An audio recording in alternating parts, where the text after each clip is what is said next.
Trợ lý Ngụy Phàm. Phu nhân. Tại sao không ký thỏa thuận ly hôn giữa hai chúng ta? Cô có quyền quyết định sao? Không ký cũng được. Anh đừng hối hận. Tôi sẽ theo đến cùng.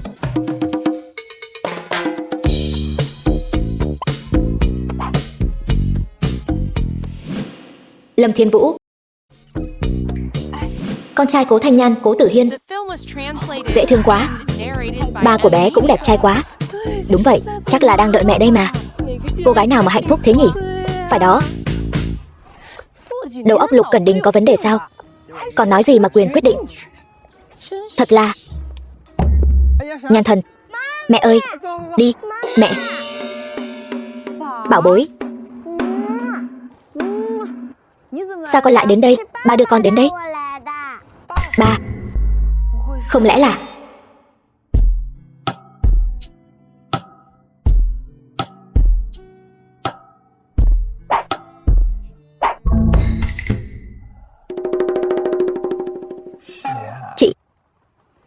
Chị gái yêu quý của em. Chị đừng giận nữa mà. Sao em dám đưa thằng bé đến tìm chị? Nhỡ đâu bị Lục Cẩn Đình nhìn thấy thì sao? Là thằng bé nằng nặc đòi đến tìm chị.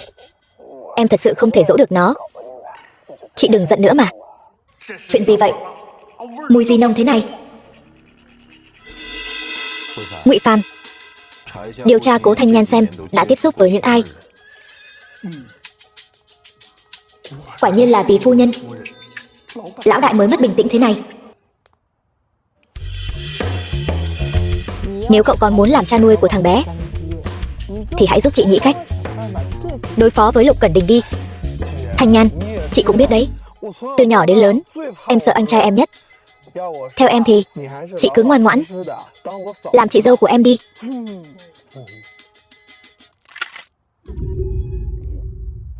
Chị tự có cách khiến anh ta cầu xin chị ly hôn. Cô ta trong thời gian hôn nhân lại sinh ra một đứa con hoang, là ba đưa con đến đây.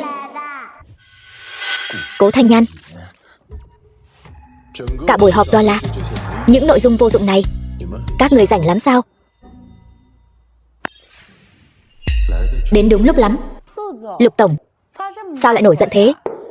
Mỗi ngày đều cao có. Mọi người phía dưới không ai dám hé răng. Cuộc họp này còn có ý nghĩa gì nữa? Hơn nữa, cổ đông còn chưa đến đủ. Mở cái cuộc họp cổ đông gì chứ? Phu nhân. Cố tiểu thư. Tôi đến đây là để thông báo cho mọi người một việc. Từ hôm nay trở đi, tôi mới là cổ đông lớn thứ hai của Lục thị. Tôi đã xin cha của anh một ít cổ phần. Không nhiều, chỉ hơn anh một chút thôi. Anh ấy đứng thứ ba.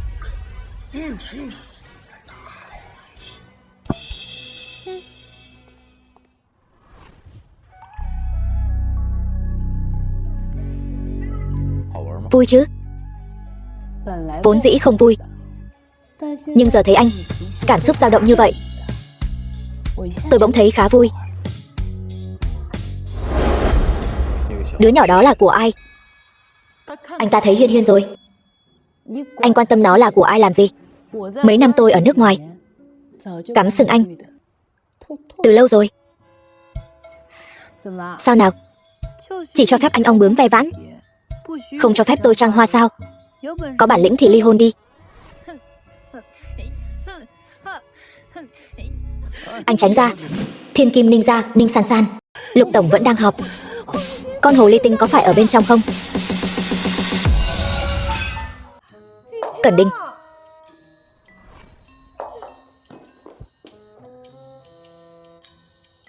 The film was translated and narrated by M Media. Vị này là...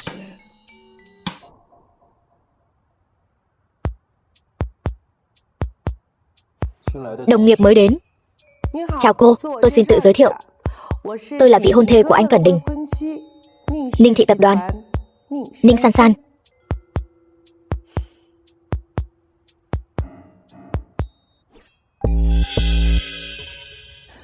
Ninh tiểu thư đừng giả vờ nữa. Cô chắc hẳn là biết tôi là ai, còn vị hôn thê nữa chứ. Theo tôi được biết, trước cô còn có Diệp Tử Yên. Cô cùng lắm chỉ là người thứ tư thôi. Cô, chờ khi nào cô trở thành Lục phu nhân, rồi hãy đến khiêu chiến với tôi. Ninh tiểu tứ, cô. Tiệc rượu cổ đông tối nay gặp. Cô tiểu ngũ, tiểu lục, tiểu thất, tiểu bát. Cô còn chưa đủ tư cách. Cẩn Đình. Ngông cuồng cái gì? Chẳng qua chỉ là đôi giày rách Cẩn Đình vứt bỏ. Cứ chờ đấy. Phu nhân, đây là địa chỉ tiệc rượu tối nay của phu nhân. Diệp Tử Yên, quản lý Diệp cũng ở đó. Sao hả? Sợ tôi đánh nhau với Bạch Nguyệt Quang của sếp anh sao? Không phải ý đó. Nói đùa thôi. Cô ấy ở đó thì tốt. Muốn ly hôn. Cô ấy không có mặt thì sao được. Ly hôn. Nhớ kỹ, đừng gọi tôi là phu nhân nữa.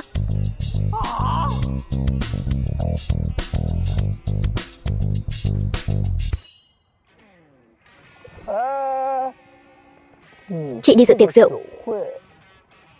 cần loại thuốc này làm gì? Chẳng lẽ là muốn cùng anh tôi?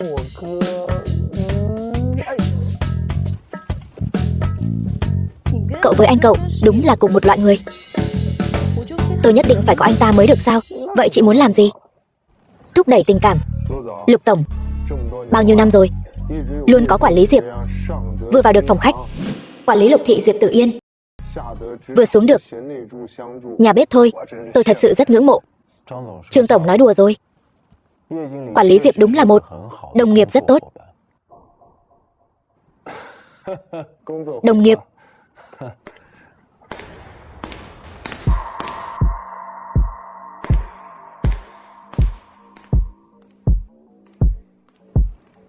Thanh Nhan, cô đến rồi.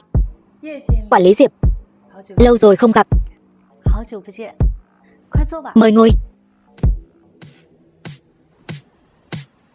Cố tổng.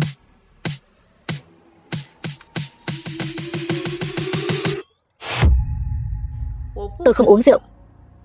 Lục tổng, ngài quên rồi sao? Tôi là vì uống rượu nên mới ly hôn. 4 năm trước. Cẩn Đình. The film was translated and narrated by M Media.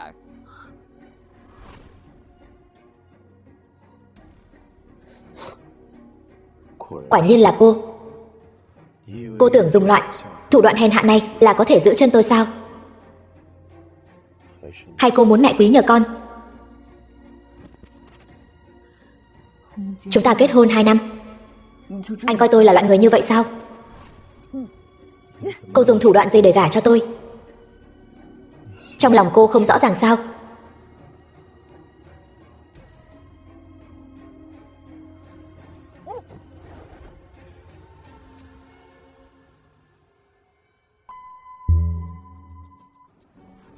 Cẩn Đình, dạ dày anh không tốt, uống ít thôi. Diệp tiểu thư dịu dàng rộng lượng. Lục tổng, thật là có phúc. Đúng vậy. Tiếc là tôi một mình nuôi con, không có phúc phần như Lục tổng. Ngô tổng, khi nào thì cô giới thiệu cho tôi một người vậy? Cố tổng coi trọng tôi nhất định sẽ giới thiệu cho cố tổng một lang quân như ý. Xem ra Ngô tổng có quan hệ rất rộng. Không dám, quan hệ rộng đến đâu cũng không bằng Lục tổng. Tôi vẫn là đừng nên cố quá thì hơn.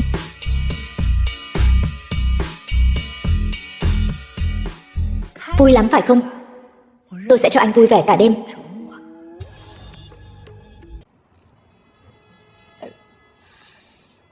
Quản lý Diệp, tôi thấy hơi khó chịu. Nếu cô tiện, có thể đưa tôi về được không? Được.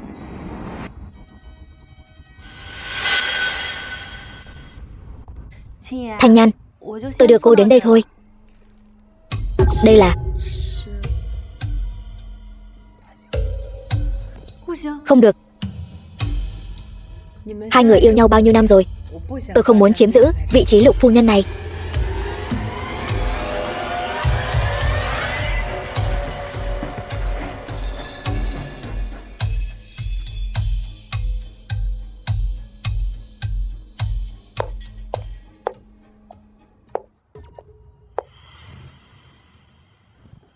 Cẩn Đình, anh có thấy khó chịu không?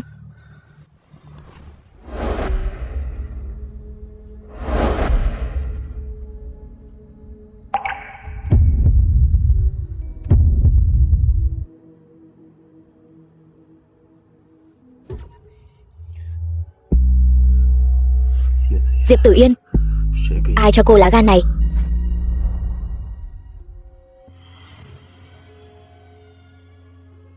Em đợi anh bao nhiêu năm rồi?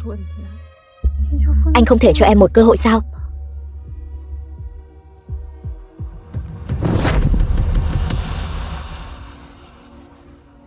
Được, tôi cho cô cơ hội. Nói. Nói gì? Cẩn Đình, có phải nhất định phải tôi xét nghiệm máu thì cô mới chịu nói thật không? Kẻ bỏ thuốc vào rượu của tôi là ai? Là Thanh Nhan. Thanh Nhan. Cô ấy vừa bảo em đưa cô ấy về nhà. Thanh Nhan nói chỉ cần quay lại video tối nay, có được bằng chứng anh ngoại tình, thì sẽ nâng đỡ em ngồi vào vị trí Lục phu nhân.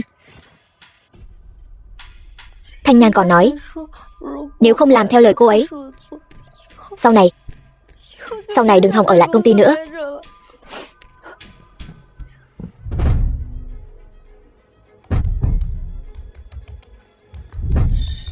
Ai đấy? Sao anh lại đến đây? Anh làm gì vậy? Làm gì vậy? Đây là nhà tôi. Được.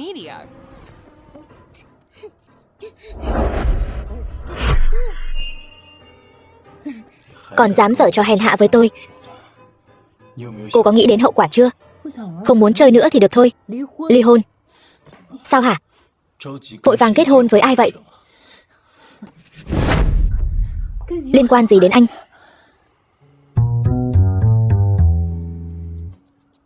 Sao hả? Anh thích tôi rồi sao? Không nỡ xa tôi.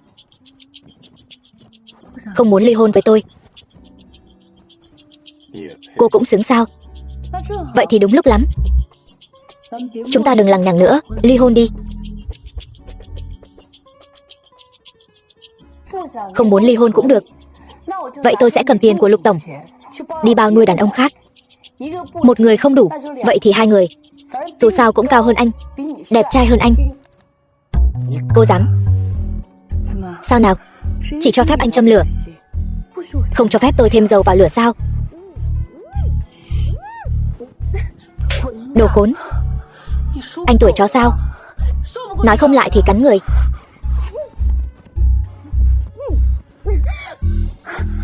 Nếu cô thích chơi như vậy, vậy thì tôi chơi cùng cô.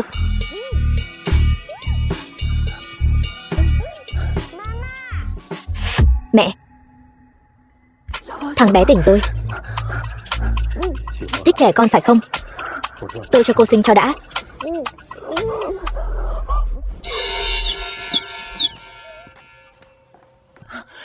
Con trai, mẹ không sao. Mẹ đang chơi game với chú thôi.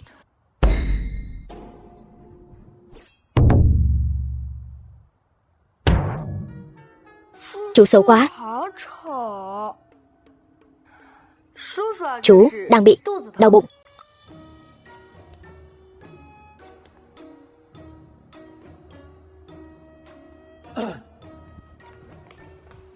Ông chủ, tra được rồi. Cố tổng 3 năm trước ra nước ngoài du học có quen một người bạn trai. Là ai? Người ở đâu? Mất rồi. Chôn ở đâu? Ông chủ, bây giờ ngài đào mộ lên cũng không kịp nữa rồi. Người ta không có chôn mà giải cho xuống biển rồi. Người đàn ông đó không còn nữa. Cô ấy vẫn kiên quyết sinh đứa con trong bụng. Thật là một tình yêu cảm động trời đất. Lúc trước nói thích mình lắm, bây giờ thì coi là cái gì? Vậy người ở bãi đậu xe kia là ai? Đó là Lâm Thiếu, em họ của ngài. Lâm Thiên Vũ. Cái gì? Anh tôi, sao anh ấy lại? Anh tôi là thứ xúc sinh vậy sao? Có phải anh ấy ghen với chị không? Cho dù hắn có ăn phân, cũng sẽ không ghen với tôi đâu. Nói chung là lúc trước chị đúng là có mắt như mù. Em nói này, chị thà lấy cái người họ quý kia còn hơn. Người ta vì chị đến nay vẫn giữ mình trong sạch.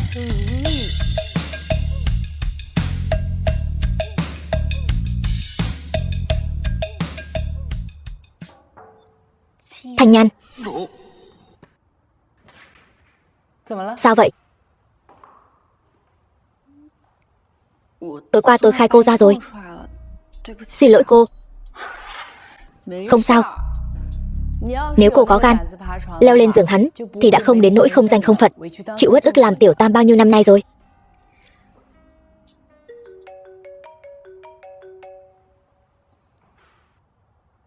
Cố Thanh Nhan, tối nay là tiệc mừng thọ của Tưởng lão gia, đối tác của Lục thị.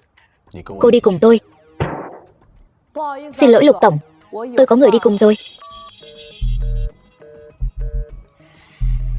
Đã nể mặt cô mà cô không biết điều. Sắp xếp lại lịch trình buổi tối.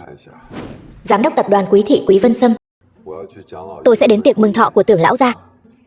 Quý tổng, chẳng phải ngài nói không có giao thiệp gì thì sẽ không đi sao?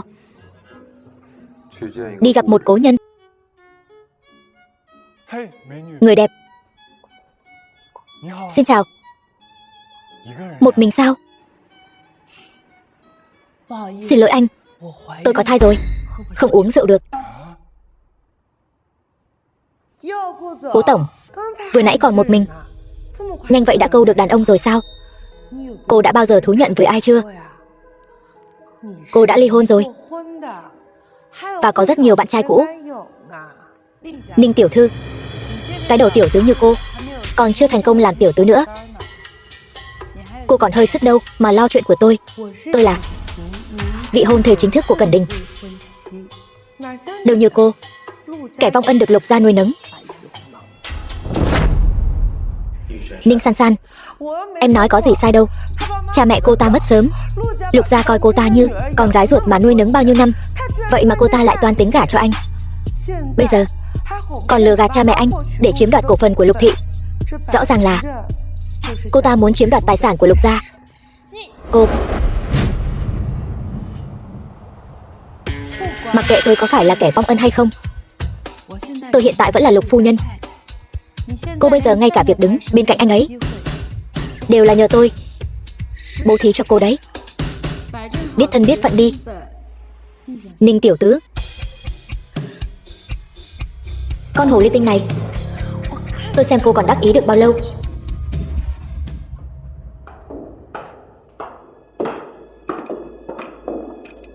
Alo. Yên tâm đi, tôi đã sắp xếp hết rồi. Lát nữa tôi sẽ khiến cô ta bẽ mặt. Vậy tôi chờ. Xem kịch hay đây. Trưng bày bảo vật như vậy trong tiệc mừng thọ, là lão gia thật là hào phóng. 30 triệu là lão gia thật chịu chi. Bức tranh lâu đời như vậy mà vẫn được bảo quản tốt, không hề bị hư hại hay ố bẩn. Thảo nào lại 30 triệu. Cô, không phải tôi. Bức tranh này là lão gia đã tốn 30 triệu, vất vả lắm mới đấu giá được. Đúng vậy, đây là quà mừng thọ dành tặng cho Tưởng lão tiên sinh. Giờ phải làm sao đây? Làm sao bây giờ?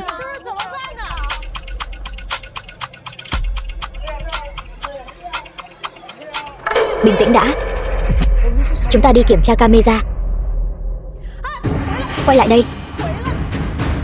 Tôi tận mắt nhìn thấy chính là cô hát rượu lên bức tranh. Cô coi mọi người đều là kẻ ngốc sao? Cô không được đi. Tại sao tôi không được đi? Chuyện gì vậy? Là lão gia, chuyện này bậc lão thành là lão. Tôi và cô không thù không oán. Tại sao cô lại phá hỏng tranh của tôi? Tôi không có, còn nói lý lẽ gì với cô ta nữa? Bắt cô ta bồi thường theo giá trị đi. Tôi biết người phụ nữ này, cô ta chính là đứa con gái vong ân mà Lục gia nuôi dưỡng. Lục gia nuôi cô ta mười mấy năm, vậy mà cô ta lại ăn cháo đá bát, lừa hết cổ phần của Lục thị rồi bỏ trốn. Bề ngoài thì đoan trang hiền thục, không ngờ sau lưng lại là loại người như vậy. Chắc chắn là cô ta phá hỏng bức tranh rồi, không còn nghi ngờ gì nữa. Tôi cũng nghe nói rồi, đứa con gái mà Lục gia nhận nuôi chẳng đoan chính gì cả, bỏ con mấy lần rồi mà vẫn không chừa. Nghe nói cả tử cung cũng bị cắt bỏ rồi. Ngươi thật không biết xấu hổ. Ông chủ, không ổn rồi, phu nhân xảy ra chuyện rồi. Cẩn Đình.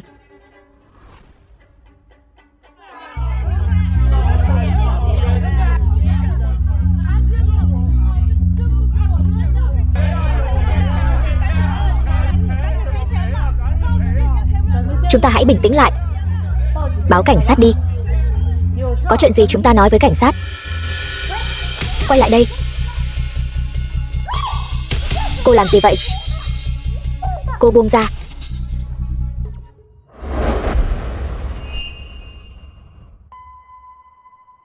Thanh Nhan. Vân Sâm. Sao anh lại ở đây? Đau, buông ta ra. Cô không sao chứ?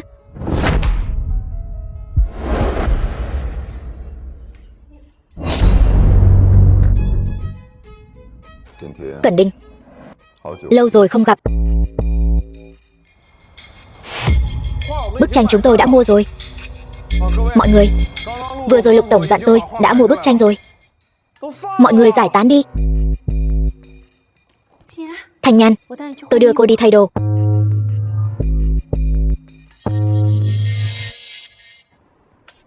Sao anh lại ở đây? Đây là đối tác của tôi. Trong tiệc mừng thọ của Tưởng lão gia, Quý Tổng và Tưởng thị hình như không có giao thiệp gì. Đúng là không có giao thiệp gì. Chỉ là nghe nói Thanh Nhan đã trở về, nên lập tức đến gặp cô ấy. Trước mặt tôi, muốn gặp riêng vợ tôi. Theo tôi được biết, Thanh Nhan rất muốn thoát khỏi anh và muốn ly hôn với anh. Tôi đương nhiên không thể bỏ qua cơ hội để theo đuổi cô ấy lại từ đầu.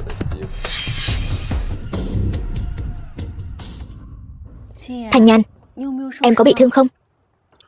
Cố Thanh Nhan, cái tài quyến rũ của cô cũng ghê gớm thật đấy. Ngay cả Quý Tổng danh tiếng lẫy lừng, Quý Vân Sâm cũng vì cô mà đứng ra bênh vực. Cô nói xem, cô có nhiều sự lựa chọn như vậy, tại sao cứ phải đeo bám? Cẩn Đình nhà tôi không buông. Cô ta lại đến gây chuyện rồi, chúng ta đi thôi. Sao hả? Ghen tị sao? Ghen tị với cái bản lĩnh hồ ly tinh của cô sao? Ninh tiểu thư, cô đừng nói Thanh Nhan như vậy. Cô là cái thá gì? Cô làm cái gì vậy? Đừng quá đáng. Chỉ là thứ giỏi nịnh hót, tưởng mình ghê gớm lắm sao? Cô nói xem cô là cái thá gì? Cô ăn phân sao? Miệng lại thối như vậy. Cô Ninh San San, cô quá đáng rồi.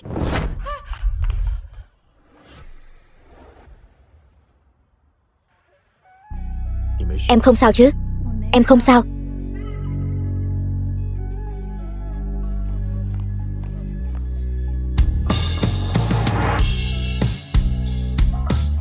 Sao em lại tự ra ngoài?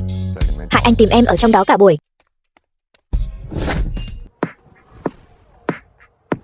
Vợ tôi thì không cần làm phiền Quý Tổng chăm sóc.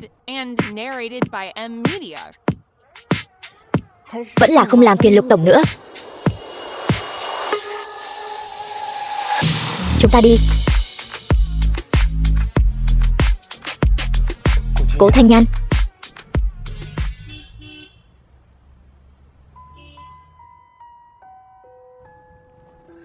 Em từ chối anh đã là chuyện của 6 năm trước rồi. Sao hả? Bây giờ vẫn còn thấy ngại ngùng sao? Không có. Lúc đó em còn quá trẻ. Vậy ý là bây giờ đã hiểu chuyện rồi. Hối hận năm đó không chọn anh sao? Không phải, em không có ý đó. Chỉ là xin lỗi. Em không nên trước mặt nhiều người như vậy từ chối anh, khiến anh khó xử. Dù sao cũng là lễ tốt nghiệp của anh. Không sao. Anh sẽ thường xuyên ghé thăm.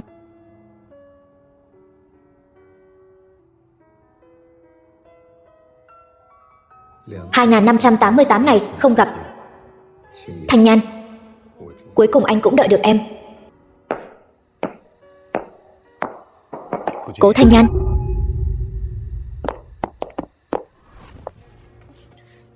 Sao hả? Quý Vân Sâm đã trở lại nên không muốn nhìn thấy tôi nữa đúng không? Tôi còn chưa nói gì anh lại nói tôi trước rồi. Trước mặt anh có Ninh San San, đằng sau anh có Diệp Tử Yên. Sao hả? Đổi khẩu vị rồi sao? Thích làm chó liếm sao?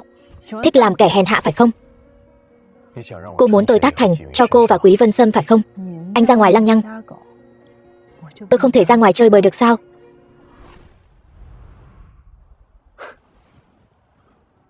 Tại sao tôi lại tìm Ninh San San? Cô không biết sao? Tôi chỉ muốn, không phải là muốn làm tôi khó xử sao? Chúc mừng anh đã thành công. Thấy tôi thảm hại như vậy, nhục nhã như vậy, anh hài lòng rồi chứ?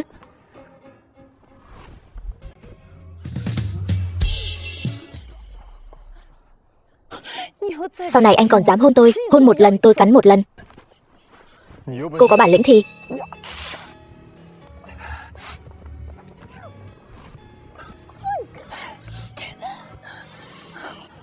anh và Ninh San San chỉ là quan hệ hợp tác. Em không thích cô ta, sau này sẽ không để cô ta đến nữa, được chưa, Lục Tổng? Anh đúng là đồ khốn mà. Anh thương xót cô ta sao? Anh yên tâm đi, tôi sẽ không trả thù cô ta đâu. Anh làm gì vậy? Bao nhiêu năm rồi, não chẳng thấy lớn, miệng thì ngày càng sắc bén. Bây giờ tôi không muốn cãi nhau với em. Ai muốn cãi nhau với anh bị bệnh sao? Tối muộn còn đến dưới nhà tôi cãi nhau với tôi. Đồ thần kinh. Cút.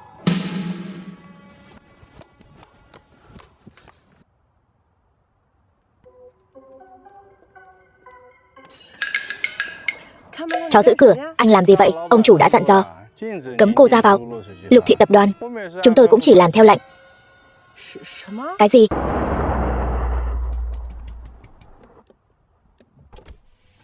Cẩn Đình, bảo vệ ở cửa, hắn, sau này, nơi nào có tôi và Thanh Nhan thì cô không cần xuất hiện nữa. Tại sao vậy? Cẩn Đình, em mới là vị hôn thê của anh mà. Sao anh có thể đối xử với em như vậy? Ai hứa hôn với cô? Cô tìm người đó mà nói. Cẩn Đình ơi, anh sao vậy Cẩn Đình? Cẩn Đình, anh nghe em giải thích. Sau này em sẽ không bao giờ trêu chọc Cố Thanh Nhan nữa. Sau này em sẽ ngoan ngoãn nghe lời. Cẩn Đình.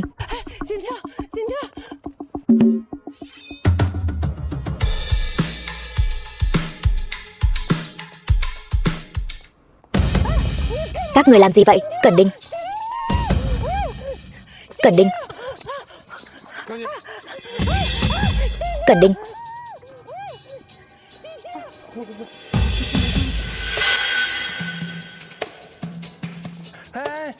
Các người làm gì thế? Lục Tổng, bọn họ đang... Các người là ai? Mau thả tôi ra, tôi cầu xin các người. Tối qua cô còn vênh váo lắm mà. Sao hả? Giờ lại sợ rồi sao? Các người là người của Cố Thanh Nhan, tên của thần tượng nhà tôi mà cô cũng dám gọi. Lão đại, giữ mồm giữ miệng lại. Lộ rồi. Nào, vào ca. Cậu điên rồi sao? Loan tin ra ngoài là tôi đánh phụ nữ thì tôi còn mặt mũi nào nữa? Vậy thì phải làm sao bây giờ?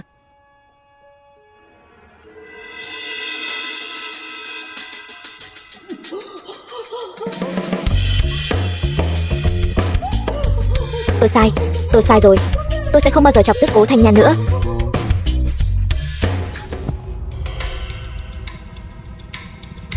Các người muốn làm gì? Nếu các người làm gì tôi, Ninh gia sẽ không bỏ qua cho các người đâu. Cô nói bậy bạ gì thế? Muốn chiếm lợi của mấy anh em chúng tôi sao? Cô cóc ghẻ mà đòi ăn thịt Thiên Nga. Vậy anh muốn làm gì? Cố tổng, làm gì đấy? Tìm chỗ trốn thôi. Ninh gia sẽ tìm cô gây phiền phức đấy. Ý gì vậy? Xem hot sắt đi. Là do tôi phóng đãng, không yêu thương chính mình, bỏ con nhiều lần. Lâm Thiên Vũ, tên đồng đội ngu ngốc này, giao Cố Thanh Nhan ra đây cho tôi. Làm cái gì vậy?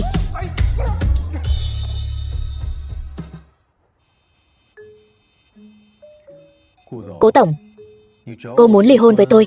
Vậy cái khí thế oai phong lẫm liệt của cô đâu rồi? Bây giờ lại cầu xin tôi giúp cô sao? Ai cầu xin anh? Cố Thanh Nhan tôi không quen biết ai sao? Vậy bây giờ cô trốn ở chỗ tôi làm gì? Tôi đang bàn chuyện với anh đấy. Ra đi.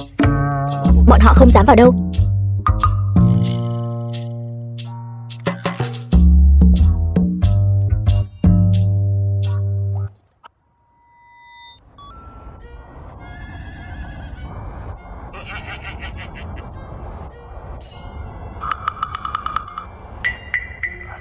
Lục tổng, bữa trưa của anh. Ngụy trợ lý, có ai nữa không? Không có. Dưới lầu có mấy chục người đứng. Chúng tôi đang làm việc đây.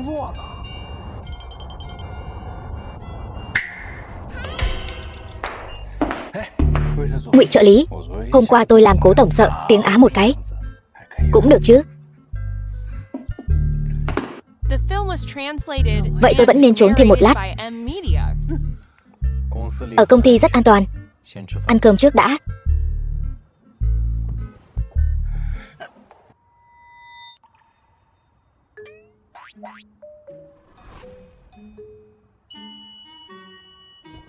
Chỗ các người dọn dẹp không được tốt lắm. Sao mà sàn?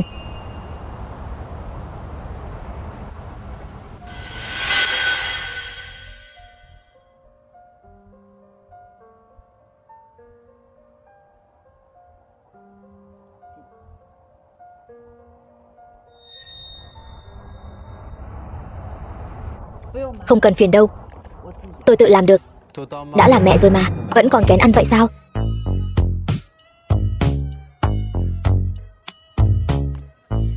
Anh thích ăn thì anh ăn đi.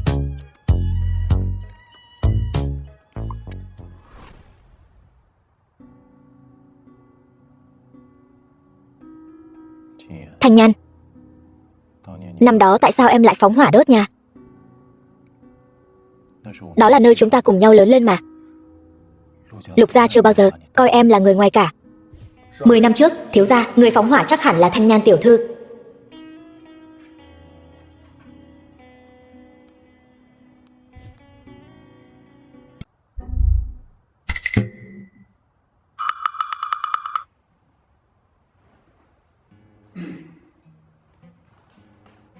Cô cầm cổ phần và tiền lương của Lục gia tôi.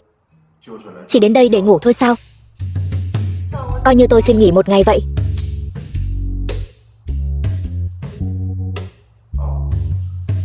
Cô đi đi. Người của Ninh gia đâu? Người của Ninh gia đều đi rồi. Nói sớm đi chứ.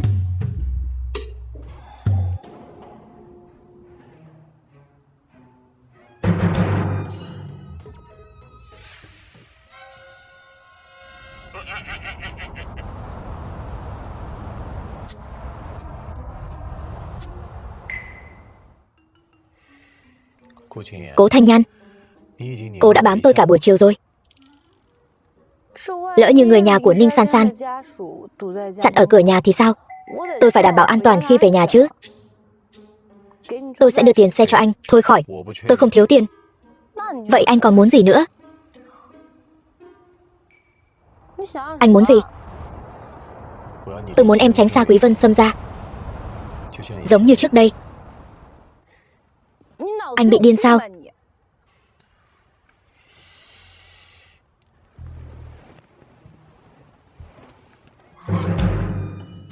Có phải anh sợ tôi cắm sừng anh không?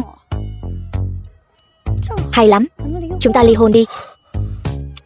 Nếu cô đã thích anh ta đến vậy thì lúc trước đừng bày mưu tính kế gả cho tôi, cô.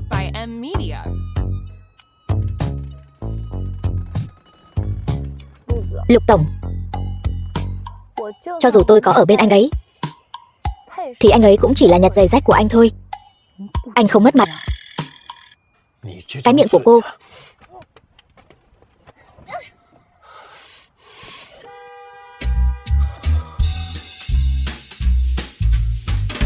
Tôi nói cho cô biết, Cố Thanh Nhan, chỉ với thái độ này của cô, cả đời này đừng hòng ly hôn. Còn muốn sánh cánh bay cao sao? Được. Phụ nữ tốt không nên cãi nhau với đàn ông. Cứ chờ mà xem. Đi đâu?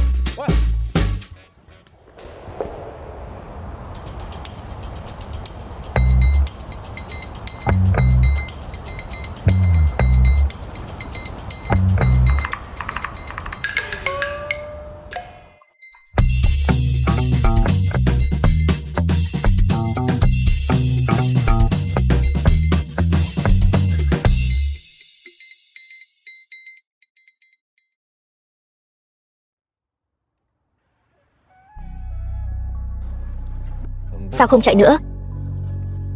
không muốn cãi nhau với anh. Tôi ngồi ghế sau. Anh buông tôi ra. Buông ra.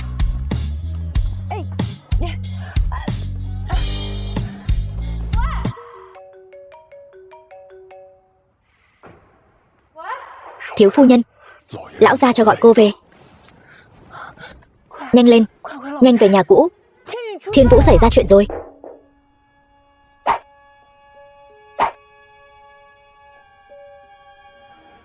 Thiên Vũ, không phải cậu đi công tác sao?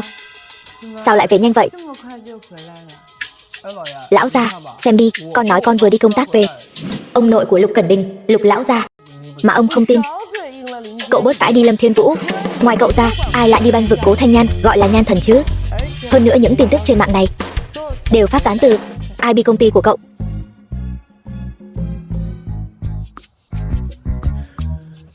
Được, coi như là tôi làm. Đó cũng là do cô ép. Nếu không phải cô tìm người bắt nạt Nhan Thần, còn hắt nước bẩn lên người chị ấy. Nếu tôi không dạy cho cô một bài học, thì làm sao tôi xứng làm huynh đệ tốt của chị ấy? Cậu vẫn còn banh vực cô ta, còn giúp cô ta nói dối. Chắc chắn là cô ta xúi giục. Lâm Thiên Vũ tôi có làm có chịu. Tất cả đều là tôi làm. Sao nào? Muốn trả thù sao? Được thôi.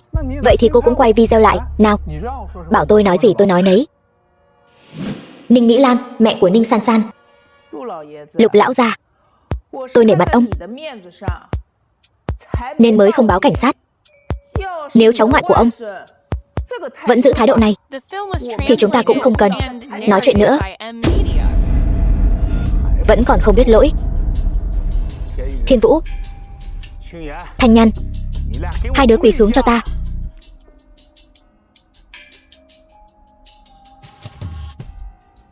Lão gia, thật ra con cũng là vì Lục gia. Ninh San San thấy anh con thích Nhan Thần, không nỡ ly hôn với chị ấy, vì muốn được danh chính ngôn thuận nên mới vu oan Nhan Thần không đoan chính. Con phải giúp Nhan Thần xả giận, giúp Lục gia xả giận chứ. Cậu nói bậy bạ gì đấy? Nếu Cẩn Đình không nỡ ly hôn với cô ta thì sao lại tìm tôi làm bạn nhảy trong bữa tiệc? Tìm cô làm bạn nhảy là vì anh tôi đang giận Nhan Thần đấy. Người ta gọi là tình cảm vợ chồng. Cô hiểu cái quái gì? Cậu đang nói bậy cái gì vậy hả? Tôi nói sự thật. Vậy là do cậu làm. Đúng, là con đã làm. Lão Trần, lấy roi của ta lại đây. Ông nội, là Thiên Vũ không hiểu chuyện, nhưng cậu ấy cũng là vì Nhan Thần. Chị làm gì vậy? Chị qua bên kia với anh của em đi. Da con dày thịt béo, đánh thế nào cũng được. Để con. Cậu im miệng. Chuyện này cậu làm vì tôi. Thanh Nhan, tránh ra. Thằng nhãi danh này. Ông nội, chuyện này là con bảo Thiên Vũ làm. Cẩn Đình ca, lúc em trói cô ta, anh ấy đã thấy em. Anh ấy nhận ra ta nên đã không ngăn cản. Mẹ, bọn họ đều đang bao che cho Cố Thanh Nhan. Mẹ phải làm chủ cho con.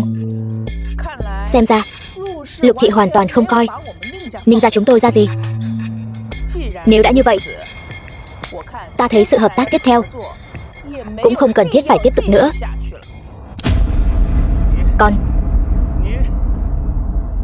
Còn cả con nữa, đều lên thư phòng quỳ phạt cho ta. Đóng cửa tự kiểm điểm. Ông nội, Cẩn Đình, anh ấy đã lớn tuổi rồi, không thích hợp quỳ. Con và Thiên Vũ sẽ thay anh ấy quỳ. Tại sao chứ? Em có lương tâm không hả? Anh của em vừa mới cứu chúng ta đấy. Thay không thay? Thay. Ông nội, chúng con thay. Thay. Ở cùng nhau ngại quá đi mất.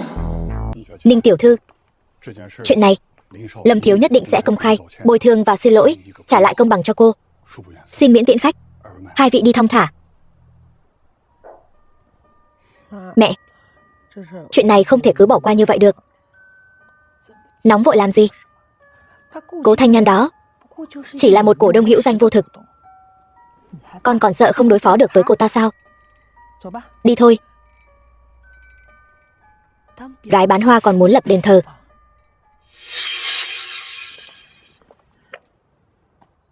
Cẩn Đình, sao cô vẫn chưa đi?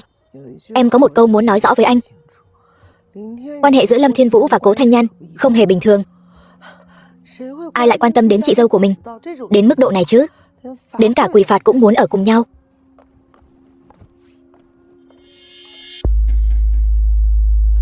Quan hệ giữa Lâm Thiên Vũ và Cố Thanh Nhan không hề bình thường. Ai lại quan tâm đến chị dâu của mình đến mức độ này chứ? Chị có đau không? Đừng nhúc nhích.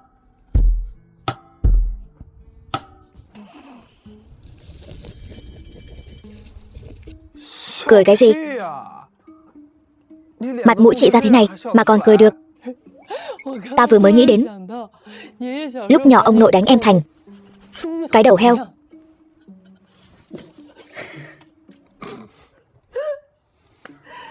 Vui lắm sao? Hồi nhỏ hai chúng ta chỉ có hai đứa mình bị đánh bị phạt. Anh của em lại không sao cả. Hai chúng ta lớn rồi, hai chúng ta vẫn còn quỳ ở đây chứ sao nữa. Học sinh giỏi giang như anh của em sao có thể phạm lỗi như chúng ta được. Anh ấy ngày nào cũng có dáng vẻ trong sáng như trăng rằm. Nếu không, chị cũng sẽ không thích anh ấy. Bôi thuốc. Được. Lâm Thiên Vũ. Anh làm gì vậy? Em nói xem. Em nói này, em vừa mới.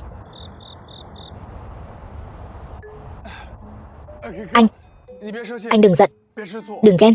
Em thề, em với Nhan Thần là tình chị em thuần khiết. Cho dù chị ấy đứng trần truồng trước mặt em cũng sẽ không có bất kỳ. Đầu tiên, tôi không có đứng trần truồng trước mặt cậu ấy. Thứ hai, tôi trần truồng mà cậu không có phản ứng. Đó là vấn đề của cậu. Cậu nên đi khám nam khoa xem sao. Chị nói gì vậy?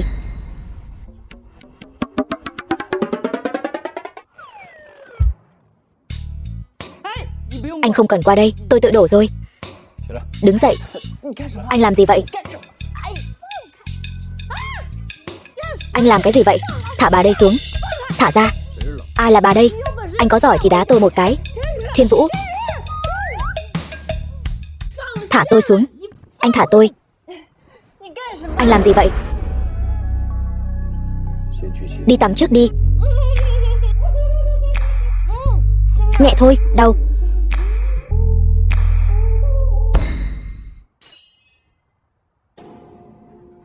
Xong rồi.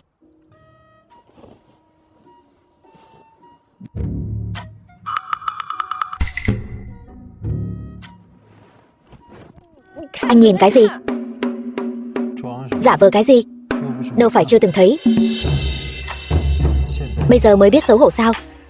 Lúc trước em chủ động, sao không biết xấu hổ?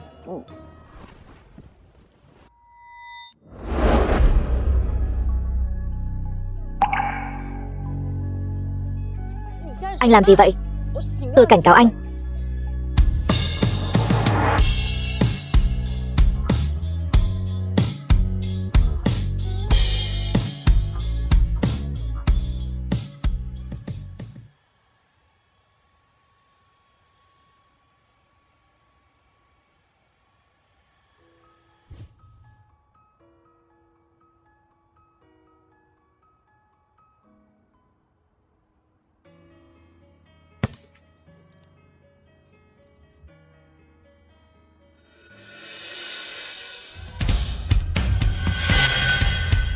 Thiếu gia, người phóng hỏa có lẽ là Thanh Nhan tiểu thư.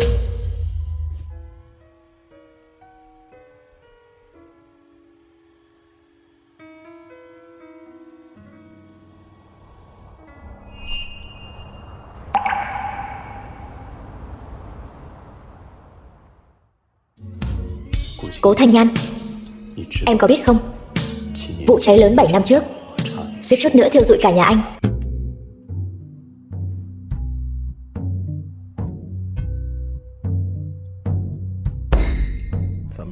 Sao hả? Mặc quần vào rồi thì không nhận người nữa sao? Anh nói bậy gì thế? Tối qua tôi có làm gì anh đâu. Tự em xem đi. Em chắc chắn tối qua em không làm gì chứ? Chứng mộng du của em tự em không biết sao? Xin lỗi Lục tiên sinh, chúng ta nên giữ khoảng cách. Một câu xin lỗi là xong chuyện sao? Lục Cẩn Đình tôi dễ nói chuyện vậy sao? Anh muốn thế nào? Đây là nhà ông nội. Ông nội. Ông nội. Lúc đêm khuya em quấy rối tôi, không ngờ đây là nhà ông nội. Nếu anh dám làm gì tôi, ông nội sẽ không tha cho anh đâu. 30% cổ phần của anh cũng đừng hòng có được. Tôi đây là cho em, cơ hội mẹ quý nhờ con. Anh có biết xấu hổ không? Ông nội không phải đã hứa với em rồi sao? Chỉ cần em sinh cho tôi một đứa con, 30% cổ phần còn lại ông ấy sẽ đều cho em. Sao anh biết? Chứ cổ phần của em từ đâu ra? Chẳng phải là đã hứa với ông nội, nói em sẽ về nhà họ Lục sao? Chỉ là không biết 30% cổ phần còn lại em có năng lực lấy không? Tôi có năng lực hay không? Con trai tôi có thể chứng minh, nhưng anh có năng lực hay không? Tôi cũng không biết. Thử xem chẳng phải biết ngay sao?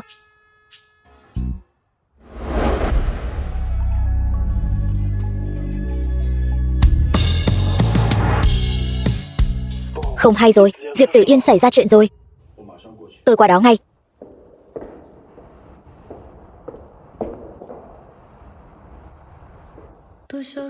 Biến mất cả nửa ngày rồi. Người đâu? Diệp Tử Yên thật đáng thương. Mỗi ngày hầu hạ Lục tổng. Sắp 30 rồi, kết quả giữa đường lại xuất hiện Cố Thanh Nhan.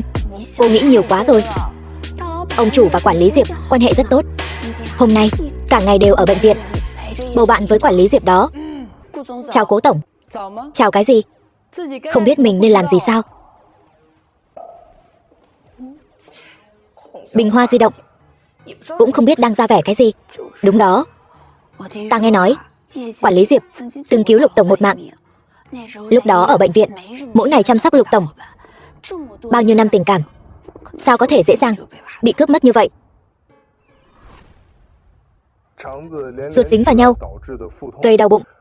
Hiện tại tình hình không nghiêm trọng nữa, nhập viện theo dõi trước. Cảm ơn bác sĩ. Không sao. Anh cũng nghe thấy rồi đó Cẩn Đình. Bác sĩ cũng nói không nghiêm trọng. Anh về công ty làm việc đi. Không sao, anh ở đây với em. Em là vì cứu anh mới dẫn đến không thể sinh con. Cẩn Đình.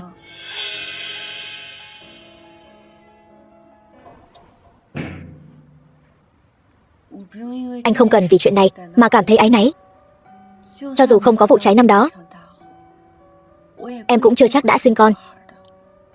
Anh đi làm việc đi. Dù sao thì sức khỏe bây giờ của em quan trọng hơn công việc. Anh ở đây với em, có anh bên cạnh thật tốt. Cẩn Đình.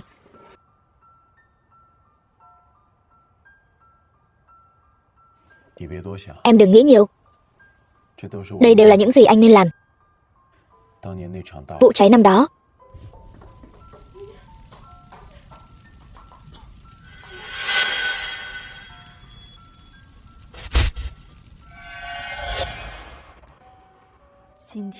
Cẩn Đình, hôm đó có phải anh nhìn nhầm không? Thanh Nhan thích anh nhiều năm như vậy, sao có thể hại anh? Tất cả bằng chứng đều chỉ về phía Cố Thanh Nhan. Thêm vào đó anh tận mắt chứng kiến cô ấy có thể chỉ là nhất thời kích động, không phải cố ý. Nhất thời kích động, nhất thời kích động thì suýt nữa lấy mạng anh. Diệp Tử Yên, có người gửi hoa quả và hoa tới. Ai vậy? Là một cô gái rất xinh đẹp. Người ta đã đi rồi. Không phải Thanh Nhan chứ? Cô ấy sẽ không hiểu lầm chúng ta. Cẩn Đình.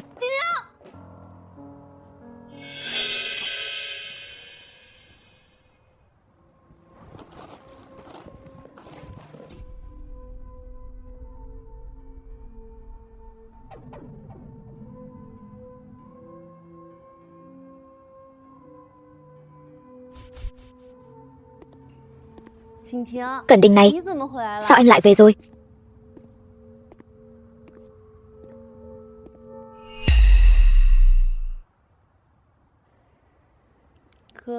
Anh, sao anh lại tới đây? Em như vậy là không giữ được Lục Cẩn Đình đâu. Năm đó nếu em không lên kế hoạch cho vụ cháy này, hắn thậm chí sẽ không thèm nhìn em lấy một cái. Không liên quan đến anh. Anh ấy bị em lừa dối bao nhiêu năm nay. Vẫn luôn nghĩ rằng Thanh Nhan năm đó vì muốn chiếm đoạt tài sản của Lục gia đã tự tay phóng hỏa. Nhưng dù vậy, anh ấy vẫn không ly hôn với Thanh Nhan. Em thật sự cho rằng mình có cơ hội sao? Chỉ cần có thể ở bên cạnh anh ấy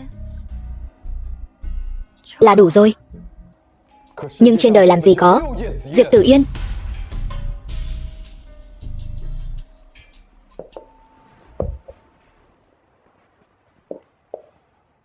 Về nhà đi em gái. Mỗi ngày cũng đóng vai một người khác. Em không mệt sao? Anh, nếu em làm lại Quý Vân Hy,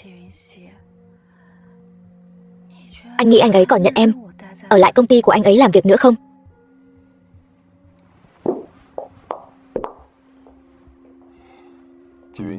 Quý Vân Hy, em muốn làm gì thì tùy em. Nhưng nếu em dám làm bất cứ chuyện gì bất lợi cho Thanh Nhan, anh tuyệt đối không dung thứ. Yên tâm, em sẽ không làm vậy.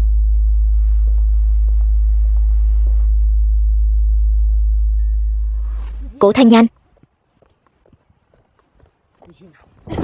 em có phải đang ghen không?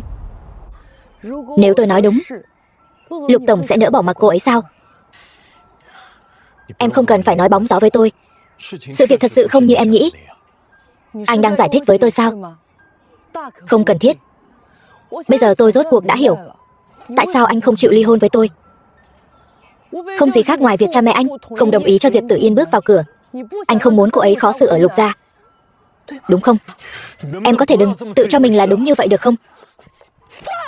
Đúng, tôi tự cho mình là đúng. Nếu không phải tôi có thể nhẫn nhịn anh ở bên ngoài lăng nhăng mập mờ với người khác, thì anh cưới tôi làm gì? Tại sao anh?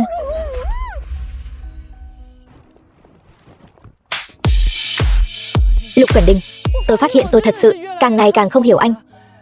Hôm qua còn nâng niu tôi, hôm nay quay đầu lại tìm người tình của anh. Anh có phải nghĩ tôi là trẻ mồ côi, không ai chống lưng không?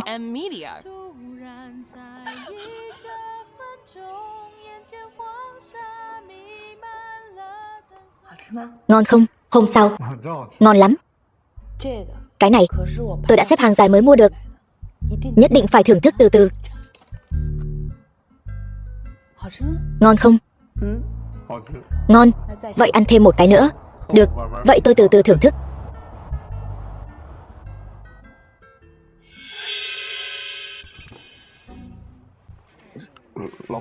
Sếp, đây là Cố tổng xếp hàng mua bánh ngọt.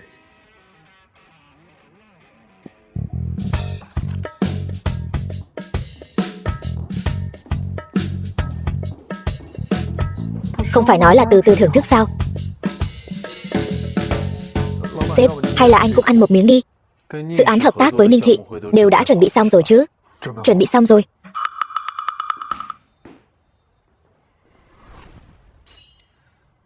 Trông cậu có vẻ rất rảnh rỗi.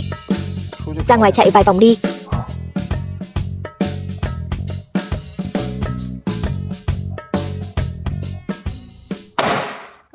Làm gì đấy?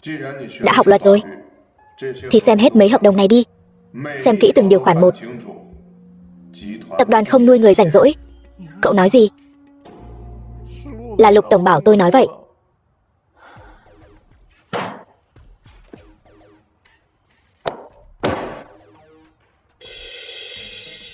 Hợp đồng ngớ ngẩn kiểu này lại có thể xuất hiện trên bàn của cổ đông thứ hai.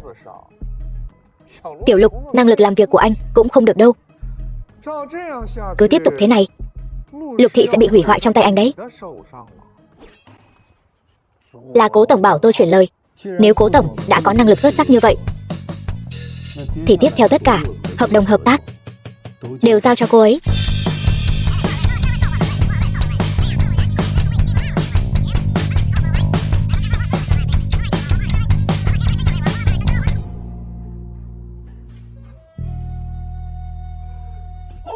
Không. Cứu tôi với. Tôi không muốn trở thành một phần trong trò chơi vợ chồng của các người.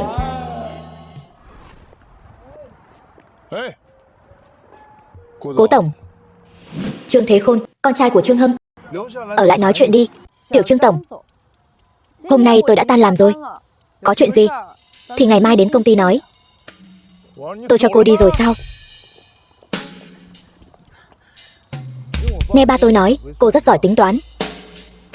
Vậy thì cô đến dạy tôi làm thế nào để tính sổ với kẻ hãm hại tôi.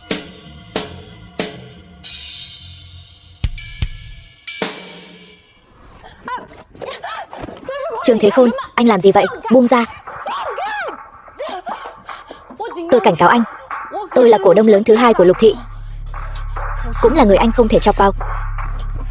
Thư giãn đi. Tôi chỉ đến để thảo luận với cô về công việc thôi. Cô thiết lập uy tín, tôi gặp xui xẻo, tôi thành kẻ thất nghiệp rồi. Vậy thì cô phải chịu trách nhiệm với tôi. Cho nên tôi định trước khi tìm việc sẽ học hỏi cô một chút. Tôi thấy sổ sách của Hải Mậu này là không có vấn đề gì. Nếu cô thấy có vấn đề thì cô cứ dạy tôi cho đến khi nào sổ sách này không còn vấn đề nữa.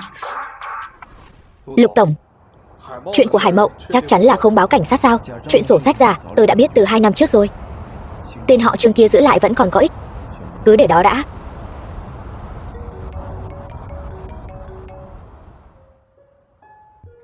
Cẩn Đình, sắp 12 giờ rồi, con với Thanh Nhan lại không về, cũng không gọi điện báo một tiếng. Thanh Nhan cũng không bắt máy. Con tăng ca thì cũng thôi đi, đừng có giày vò con gái mẹ. Con biết rồi, tí nữa con gọi lại. Cố Thanh Nhan vẫn chưa tan làm sao? Cố tổng đã về từ sớm rồi. Đi hỏi Lâm Thiên Vũ xem. Khoan đã, nếu không ở chỗ Lâm Thiên Vũ thì điều tra hành tung của Quý Vân Sâm. Sếp, Quý tổng tối nay đột nhiên đến Giang Thành, dẫn theo một cô gái. Nghe nói không phải nhân viên, nhưng chúng tôi vẫn chưa chắc chắn thân phận của cô gái đó. Cố tổng quả nhiên lợi hại, mới có một đêm đã làm rõ sổ sách rồi. Tôi về công ty trước đây. Nếu không thì chuyện này tôi cũng không giúp được. Cố gắng khiến tôi quay về công ty. Nếu không tôi cũng không biết mình còn sẽ làm ra chuyện gì nữa. Sếp, Quý tổng vừa mới quay về tập đoàn Quý Thị rồi. Cố Thanh Nhan đâu? Vẫn chưa đến công ty. Cô gái đó chưa chắc đã là Cố tổng. Tôi sẽ điều tra kỹ lại.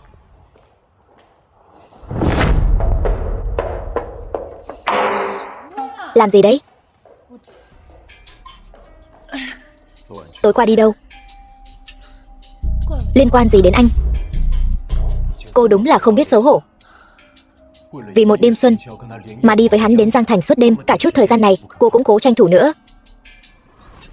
Giả vờ cái gì? Cả đêm không thấy mặt mũi đâu. Chẳng phải là đi với Quý Vân Sâm rồi ngủ với nhau sao? Được, nếu anh đã muốn tôi như vậy thì chúng ta ly hôn đi. Nếu không chỉ cần tôi ở ngoài sẽ có vô số Quý Vân Sâm khác. Được, tôi muốn xem cô còn có trò gì nữa.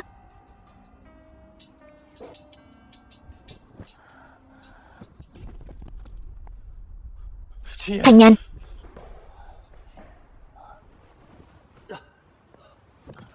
Cố Thanh Nhan, bản báo cáo bệnh viện Long Hoa, Cố tiểu thư bị suy dinh dưỡng cộng thêm làm việc quá sức dẫn đến hôn mê. Trước tiên cứ để cô ấy nằm viện theo dõi. Vậy cô ấy khi nào thì tỉnh? Cứ để cô ấy ngủ thêm đi. Cô ấy cần nghỉ ngơi. Cảm ơn bác sĩ.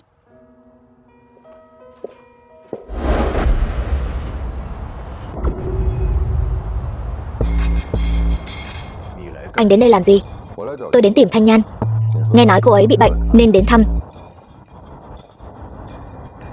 Tối qua không phải còn ở bên nhau sao?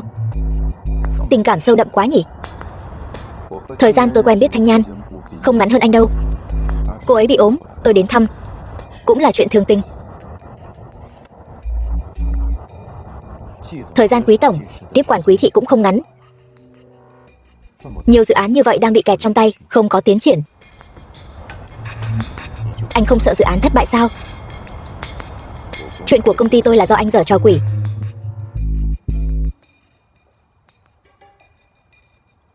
Tránh xa Cố Thanh Nhan ra. Nếu không, anh gánh không nổi hậu quả đâu.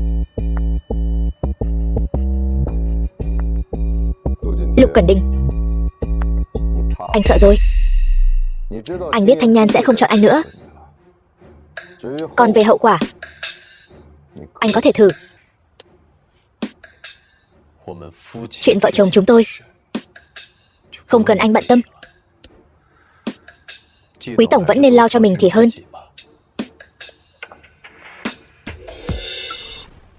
Cố Thanh Nhan, em làm gì muốn tài sản Lục gia?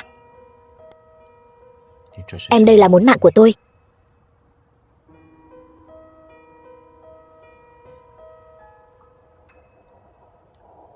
Mệt rồi. Bác sĩ nói cô làm việc quá sức. Xem ra Quý tổng đối với cô cũng chỉ có vậy, cả thân thể cũng lười chăm sóc. Dù sao cũng là vợ người ta, cần gì phải thương hoa tiếc ngọc như vậy. Cố Thanh Nhan. Bà nội, bà xem đi, mẹ và chú vẫn không chịu nói chuyện tử tế. Con cũng không muốn nói nữa. Thanh Nhan, Hiên Hiên hơi lo cho con, nên dẫn thằng bé đến thăm con. Mẹ, Con lo cho mẹ sao? Mẹ không sao, sẽ sớm khỏi thôi. Thanh Nhan, ăn cơm thôi. Theo lời Cẩn Đình dặn dò, bát lớn, dinh dưỡng cân bằng, lại không được bỏ rau mùi. Ăn nhanh đi. Cháu cưng, chúng ta để mẹ nghỉ ngơi cho khỏe được không? Hôm sau lại đến, được không? Nào, bà nội dẫn con về trước nhé. Bác sĩ nói cô bị suy dinh dưỡng. Anh là muốn tôi mất hay là muốn tôi sống đây? Lời này tôi nên hỏi cô mới đúng. Đánh một cái tát cho một viên kẹo, thú vị lắm sao? Đúng vậy. Không bồi bổ sức khỏe thì làm sao đấu với tôi tiếp? Lục Cẩn Đình, cả Hiên Hiên cũng biết nói chuyện tử tế, còn anh thì sao?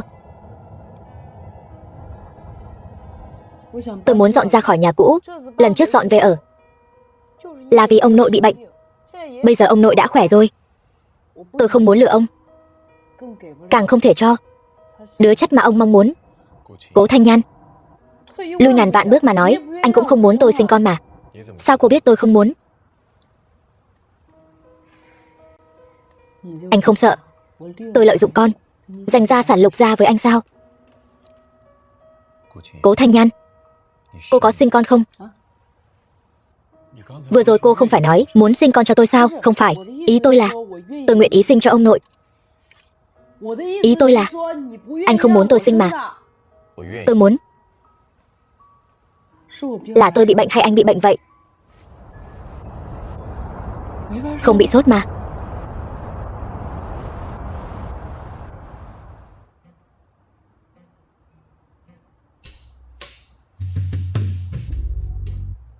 Tôi tự làm. Anh thật hay thay đổi thất thường. Không phải người một nhà thì không vào một nhà. Tính cách quá giống, cô cũng vậy. Người có tính cách quá giống không thích hợp làm bạn bè, càng không thích hợp làm vợ chồng. Tôi tự làm, cô ăn cơm thôi mà lắm lời vậy.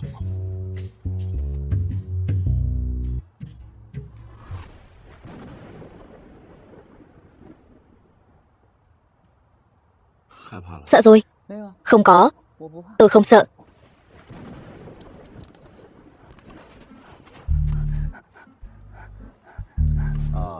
Cô không sợ. Vậy thì ngủ sớm đi. Bác sĩ nói cô cần nghỉ ngơi nhiều hơn.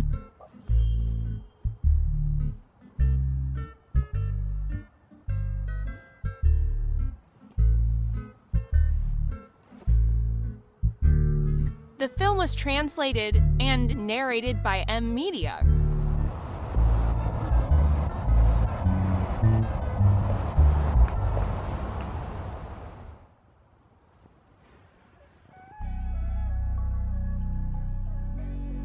Cố Thanh Nhan, chúng ta bắt đầu lại đi. Cố Thanh Nhan, chúng ta bắt đầu lại đi. Là tôi bị bệnh hay là hắn bị bệnh vậy?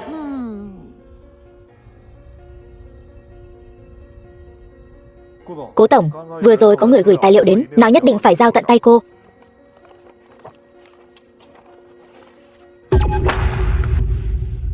Người gửi đâu rồi? Đi rồi. Là một người đàn ông trẻ tuổi. Biết rồi.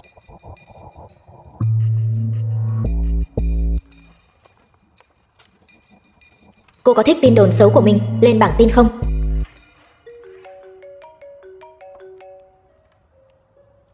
Alo, Cố Tổng. Nếu không muốn lên top tìm kiếm, hãy chuẩn bị 10 triệu. Chiều gặp. Anh là người của tờ báo nào vậy? Những bức ảnh này, anh lấy từ đâu ra? Tiền, tôi có thể đưa cho anh. Ngành nghề của chúng tôi, e là cô không hiểu lắm. Khách hàng đưa tiền để xóa bằng chứng. Cô còn muốn biết thêm nữa, thì chỉ có thể dựa vào bản lĩnh của Cố Tổng thôi. Không nói cũng được. Những bức ảnh này, anh cứ đăng lên mạng đi. Nhưng tôi dám đảm bảo, những bức ảnh này đều sẽ bị dập tắt ngay. Đến lúc đó, anh sẽ chẳng nhận được một đồng nào đâu. Anh nghĩ kỹ chưa? Xem ra Cố Tổng chẳng quan tâm gì đến danh tiếng của mình cả. Danh tiếng đáng giá bao nhiêu tiền chứ? Vậy đi, chúng ta thương lượng một chút. Tôi đưa anh 500.000. Anh giao kẻ chủ mưu ra ngoài ánh sáng. Nếu không, chúng ta gặp nhau tại tòa.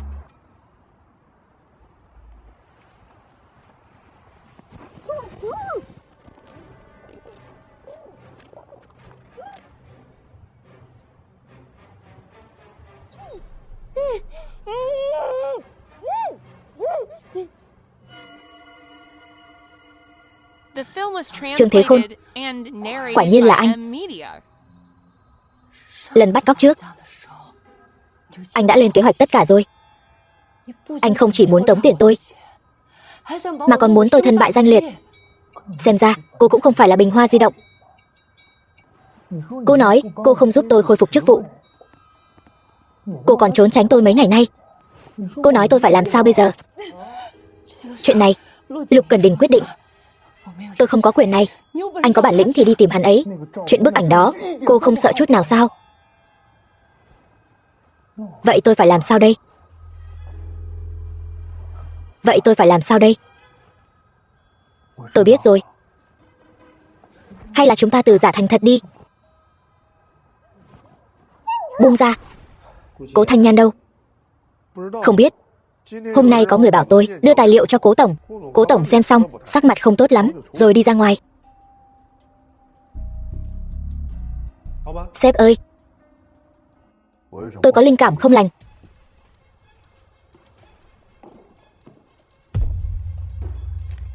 Sếp ơi,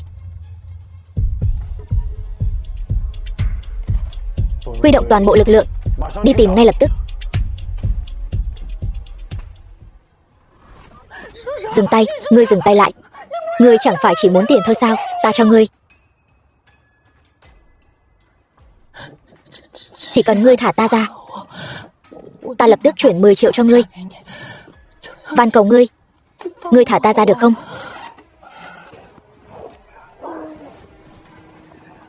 Ngươi là Cố Tổng ở Lục Thị, nắm giữ trong tay 21% cổ phần cơ mà. Đó là bao nhiêu cái 10 triệu chứ? Trương Thế Khôn ta lại bị chút tiền lẻ này làm mờ mắt sao? Và lại, Cố Tổng ngươi xinh đẹp như vậy, ta rất khó mà không say mê ngươi. Trương Thế Khôn, ngươi còn trẻ, đừng làm chuyện dại dột. Ta đã kết hôn rồi. Chồng ta là Lục Cẩn Đình. Không tin thì ngươi có thể đi tra. Ngươi đi mà tra.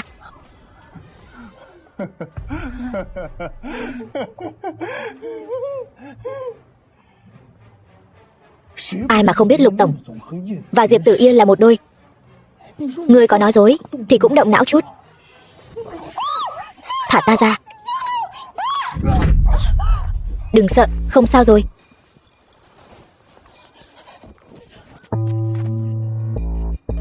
Tôi ngủ với cô ta thì sao nào? Câm miệng.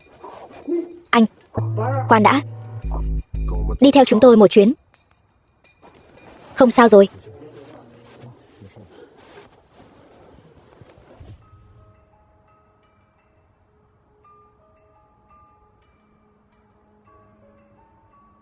Chúng ta đi thôi. Về nhà với tôi trước đã, tôi đã mời bác. Không cần, cảm ơn.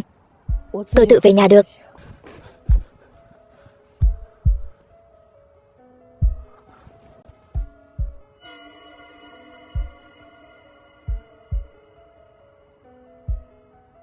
Sếp ơi, quý tổng đến trước chúng ta một bước. Đón phu nhân đi rồi.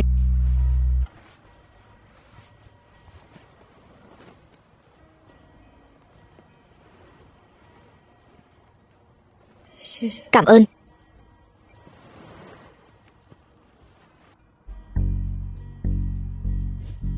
Cố Thanh Nhan, chúng ta làm lại từ đầu nhé.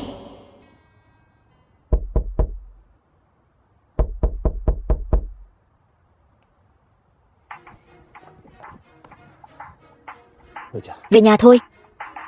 The film was translated and narrated by M Media.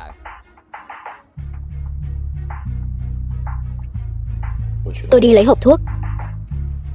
Lục Cẩn Đình, chúng ta ly hôn đi.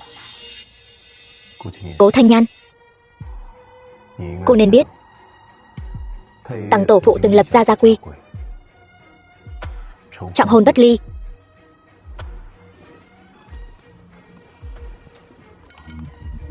Tôi biết. Vậy thì cô nên biết chúng ta vĩnh viễn không thể ly hôn. Cố Thanh Nhan, cô điên rồi. Hãy bỏ dao xuống trước, đừng lại đây.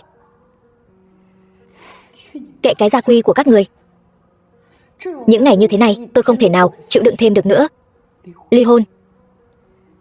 Cô đừng kích động. Hãy bỏ dao xuống trước, tôi bảo anh đừng lại đây. Cô đừng kích động. Cô nghĩ đến Hiên Hiên đi. Hiên Hiên cũng đã nói, chúng ta là người lớn, có gì từ từ nói. Có gì từ từ nói phải không? Tôi hỏi anh. Tôi bị Trương Thế Khôn bắt cóc, suýt bị hắn ta ức hiếp. Anh đang ở đâu? Tôi đang họp ở công ty, họp hành. Anh lại lừa tôi. Đang họp với nữ minh tinh nào ở khách sạn vậy? Anh đừng chạm vào tôi. Lục Cẩn Đình, tại sao anh lại ức hiếp tôi như vậy? Tại sao anh cứ níu kéo tôi, không chịu ly hôn? Anh muốn ép tôi đến đường cùng phải không? Tại sao anh không chịu ly hôn với tôi?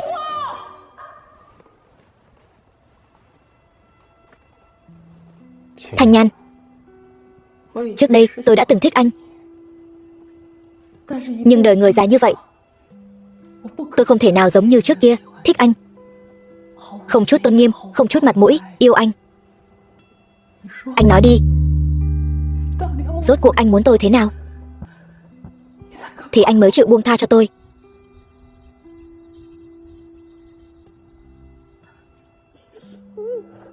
Thanh Nhan, hôm nay tôi không đến kịp. Là tôi không tốt, là tôi không đúng. Xin lỗi.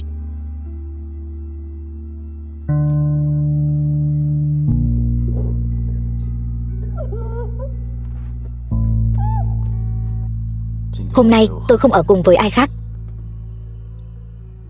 Trong lòng tôi, từ đầu đến cuối, cũng chỉ có một mình em.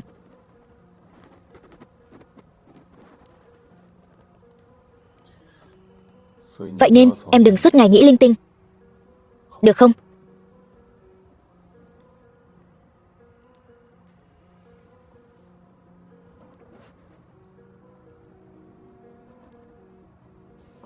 Em bị Trương Thế Khôn bắt cóc đến căn hộ lúc đó. Sao em không nói cho tôi biết?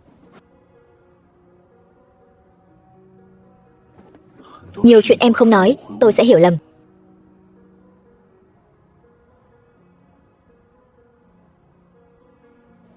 Tôi nói chuyện đàng hoàng với em lại không để ý đến tôi phải không? Còn không bằng con trai em nữa. Anh cho tôi cơ hội nói chưa? Tôi nói anh sẽ tin sao?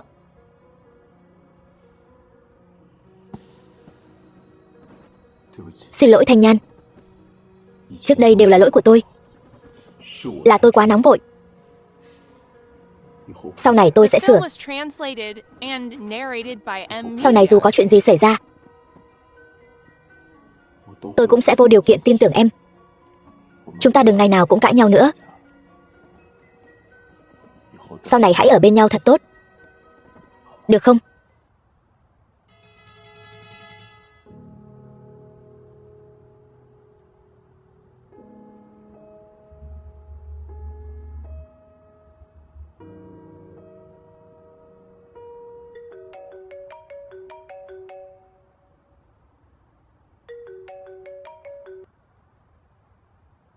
Sếp, Trương Thế Khôn được bảo lãnh rồi. Cứu mạng. Có ai không? Họ Trương. Tao thấy mày là ăn gan hùm mật gấu rồi. Hôm nay nếu tao không phế mày thì tao không mang họ Lâm. Anh.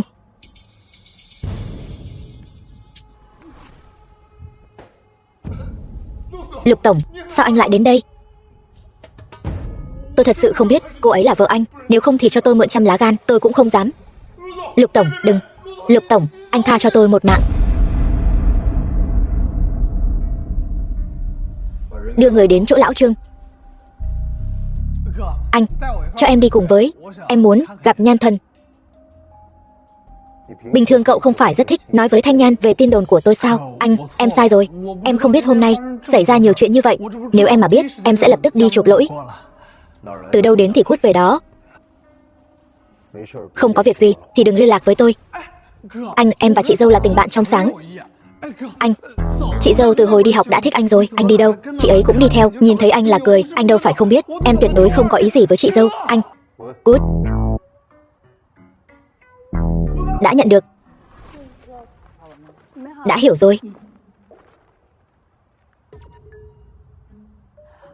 Lục Tổng, mặt anh sao vậy? Bị mèo cào. Mèo sao? Mèo gì mà lợi hại vậy? Mèo cái.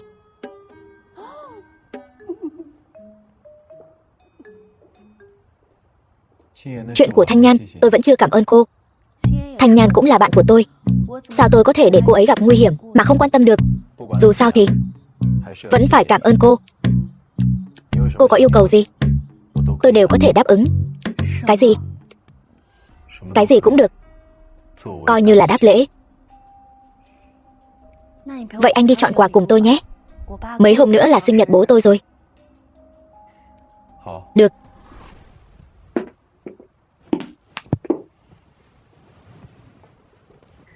Cẩn Đình, cái cà vạt này rất hợp với anh. Diệp Tử Yên, cô cứ chọn quà cho cha cô đi. Tôi định theo đuổi Thanh Nhan lại.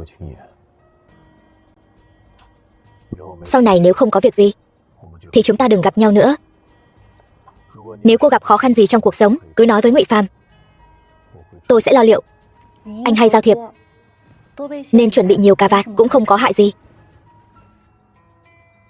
Tôi biết tâm ý của cô, nhưng trong lòng tôi chỉ có Thanh Nhan. Tôi đã đợi anh bao nhiêu năm rồi. Trong lòng anh chẳng lẽ không có chút vị trí nào cho tôi sao? Tôi sẽ lo cho cô đến già. Còn những chuyện khác tôi chưa từng nghĩ đến. Tính tiền cho vị nữ sĩ này bằng thẻ này. Không cần mật khẩu.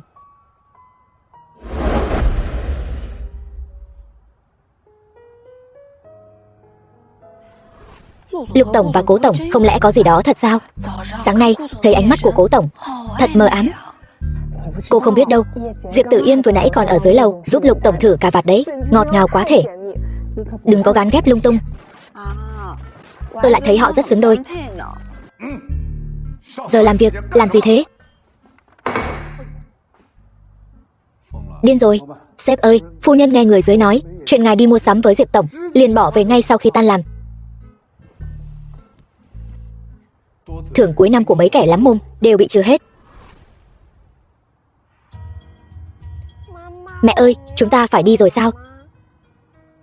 Con trai lại đây. Con trai, con không muốn đi sao? Tại sao vậy? Con thích bà nội. Bà đối xử với con rất tốt. Con chơi với bà nội vui lắm. Là mẹ không tốt, không dành thời gian chơi với Hiên Hiên. Vậy mẹ xin lỗi con đi. Làm sai thì phải xin lỗi chứ. Đây là mẹ dạy con mà. Mẹ xin lỗi Hiên Hiên. Hiên Hiên, mẹ xin lỗi con. Chúng ta đi thôi. Em ghen rồi sao? Tôi nào có tư cách gì mà ghen. Tôi và Hiên Hiên vốn dĩ không thuộc về nơi này. Hiên Hiên, đi thôi. Thanh Nhan, Mẹ ơi, phải thành thật. Con trai, không vui thì phải nói ra. Đây cũng là mẹ dạy con mà. Hiên Hiên, con ngoan lắm. Nhớ tất cả những gì mẹ nói. Nhưng mà mẹ muốn nói riêng với Lục thúc thúc vài câu, được không? Lục tổng, chúng ta ra ngoài nói chuyện một lát.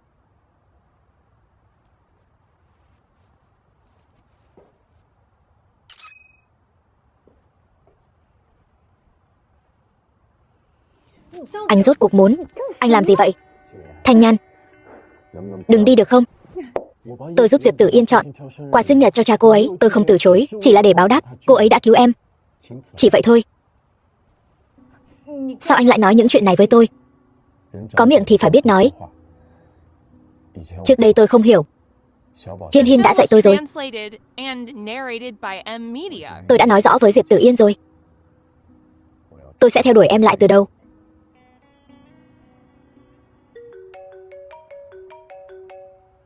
Sếp ơi, anh và đứa trẻ đó, kết quả ADN đã có rồi.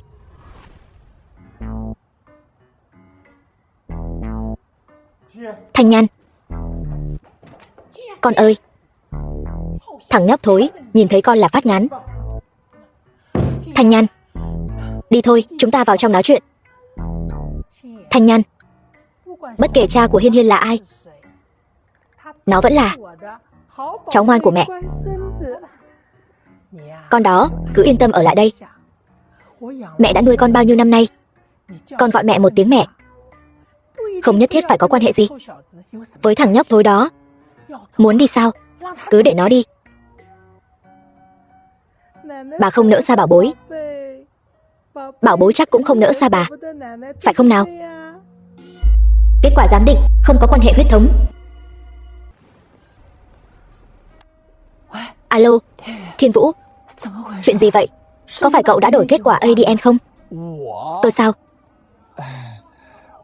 Tôi làm gì có khả năng đó. Vậy là sao? Không phải cậu. Chẳng lẽ là Quý Vân Sâm? Alo. Cậu nói đi chứ. Có phải cậu đã lỡ miệng nói gì với Quý Vân Sâm không? Không, không có. Hình như là không nhỉ. Lâm Thiên Vũ, cậu đúng là... Cái gì vậy? Tôi quên tắt bếp ga rồi. Tôi cúp máy trước đây. Nhan thần, alo.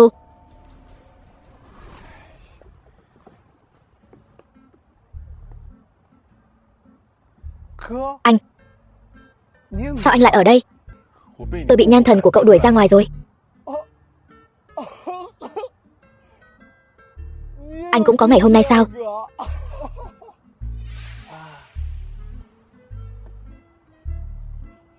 Tôi muốn theo đuổi lại Thanh Nhan. Cậu giúp tôi nhé. Anh.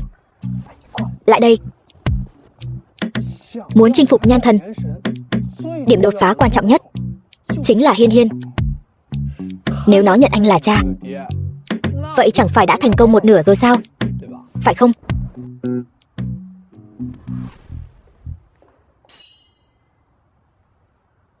Tình hình gì đây? Cố tổng, đây là số tài liệu Lục tổng cần xử lý mỗi ngày. Vậy thì để ở chỗ tôi làm gì? Lục tổng đã xin nghỉ phép dài hạn, vì vậy trong khoảng thời gian này Lục thị sẽ do cô tiếp quản. Anh ta đi đâu rồi? Anh ta cứ thế bỏ mặc Lục thị không quản nữa sao? Anh ta xin nghỉ phép làm gì? Khi nào thì quay lại?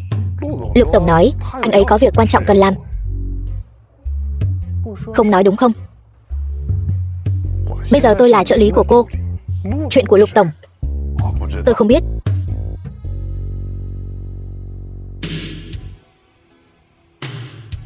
Đẹp trai thật đấy. Nhưng ăn mặc như vậy đưa con đi chơi, nhìn là biết không thành thạo rồi.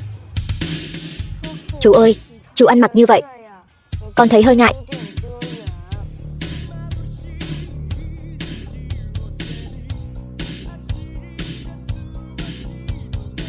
Con chắc chứ?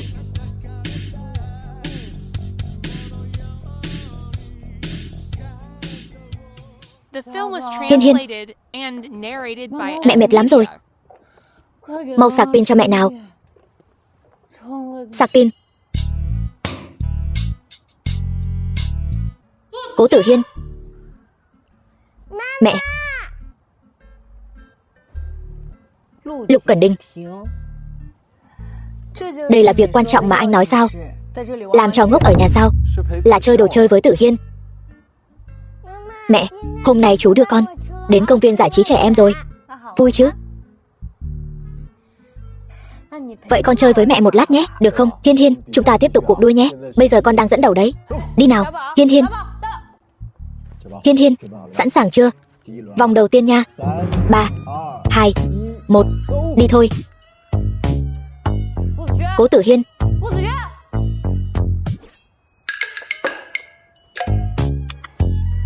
Chú ơi, có phải chú muốn làm cha con không? Hiên Hiên, có phải con không muốn để chú làm cha con không? Con thích chú, nhưng con không thích chú làm cha. Mỗi lần mẹ nhìn thấy chú đều rất buồn. Hiên Hiên, trước đây là chú không tốt. Sau này, chú sẽ đối xử tốt với con và mẹ con.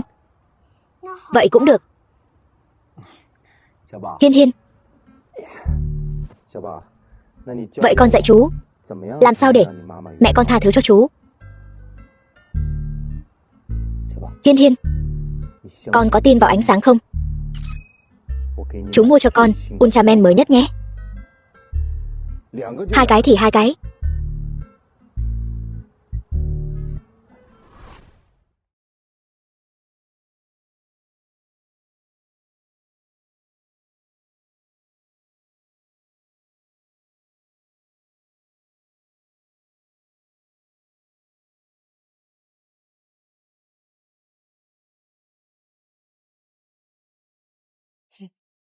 Kể chuyện gì bây giờ nhỉ? Sao sắc mặt anh kém thế? Bệnh dạ dày lại tái phát rồi sao? Không sao, tôi đi lấy thuốc cho anh. Không cần đâu. Hiên Hiên đã ngủ rồi. Tôi đi trước đây.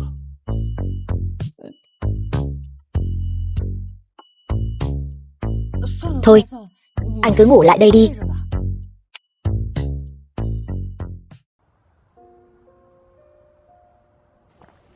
Đây.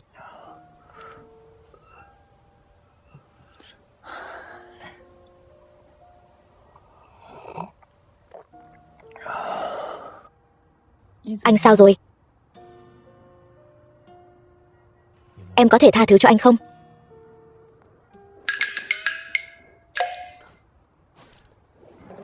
Lục Cẩn Đình, anh có thấy mình trẻ con không? Hiên Hiên nói, em, lúc nó ốm, em là người thương nó nhất. Nó còn bày mưu cho anh nữa.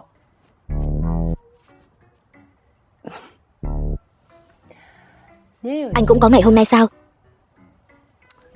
Đi nhanh đi.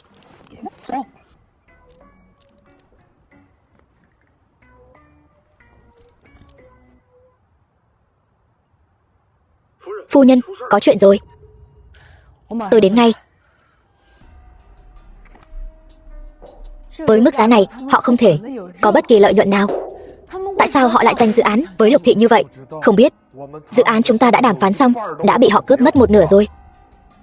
Đối phương là ai? Một công ty nước ngoài. Chúng ta chưa từng tiếp xúc với họ. Được rồi, phong tỏa tin tức trước. Đừng để ảnh hưởng đến cổ phiếu. Không kịp nữa rồi. Tin tức đã bị rò rỉ. Cổ phiếu của chúng ta đang lao dốc không phanh. Cái gì? Đây là công ty của chúng ta ở nước ngoài. Không có sự cho phép của tôi.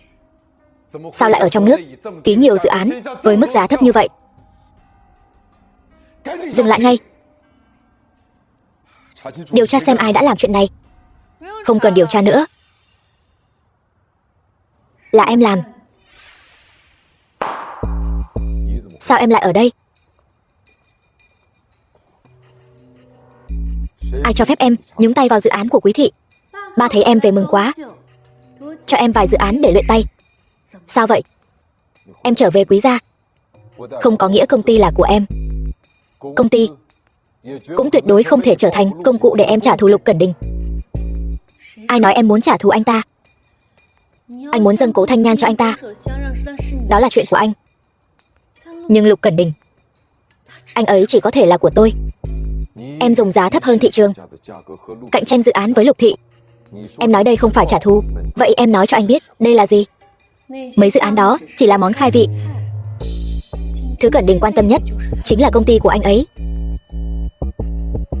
Chỉ cần anh giúp em một tay, dùng Quý Thị gây áp lực lên Lục Thị, thì không còn ai ngăn cản anh và Thanh Nhan nữa. Diệp Tử Yên, em bị điên rồi.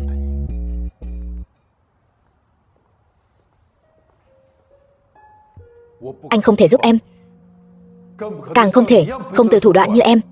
Không từ thủ đoạn. Nếu có thể đẩy Cố Thanh Nhan đi và được ở cạnh Cẩn Đình, em có thể đốt cháy cả khách sạn.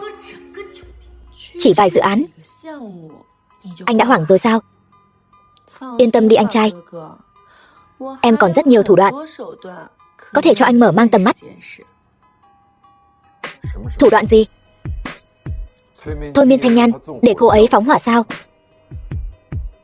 Đáng lẽ lúc đó anh không nên bao che cho em. Em thôi miên Cố Thanh Nhan, bảo cô ấy phóng hỏa. Anh có bằng chứng không? Hơn nữa, chẳng lẽ lúc đó anh không có tư tâm sao? Được.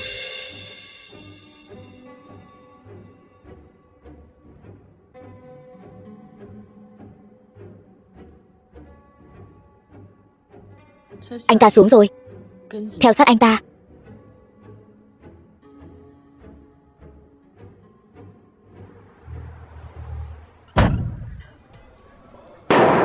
Khởi tố có tác dụng gì?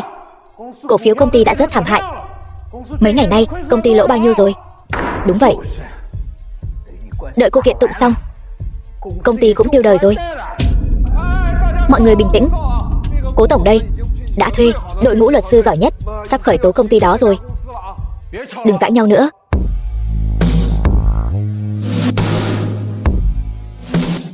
Tất cả im miệng cho tôi.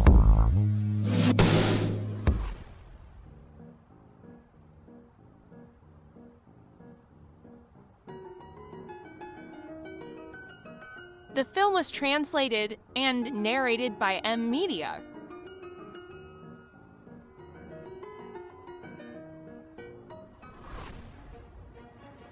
Tiểu Quý tổng, mấy công ty đó đều phản bội rồi, đặc biệt là những công ty hợp tác với Lục Thị.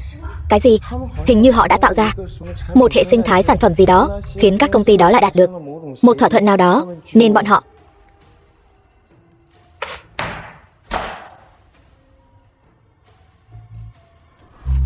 tuyệt vời, cuối cùng cũng hoàn thành hồ sơ khởi tố. Sau khi chuyện này kết thúc, tôi nhất định sẽ cho mình một kỳ nghỉ dài. Vợ ơi, vất vả rồi. Ai là vợ anh? Anh đừng nói bậy.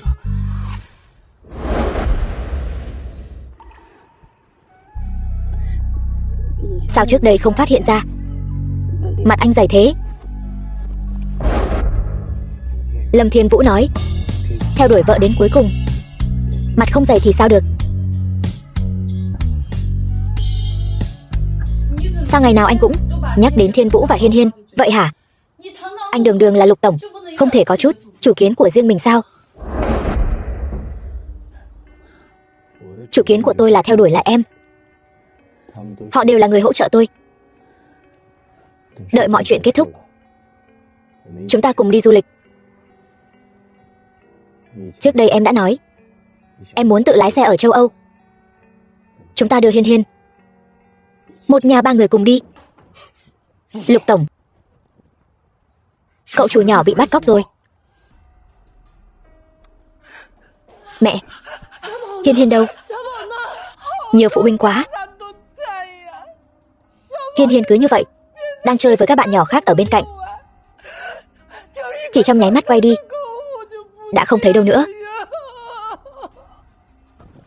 Thanh Nhan, em đừng sợ. Anh nhất định sẽ không để Hiên Hiên gặp chuyện gì. Nếu Hiên Hiên xảy ra chuyện gì, tôi cũng sống không nổi. Tôi không thể sống thiếu thằng bé. Thanh Nhan, hay là con lên nghỉ ngơi trước đi. Con không mệt. Con muốn ở đây đợi Hiên Hiên về. Mẹ đi làm chút đồ ăn ngon cho con nha.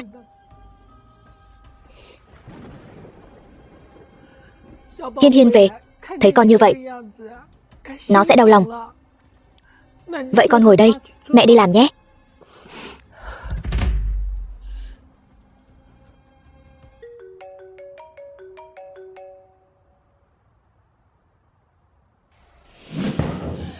Anh là ai?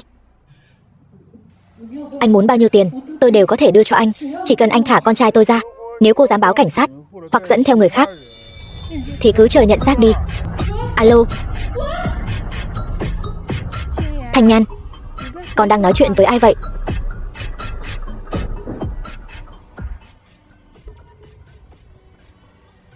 Thanh Nhan.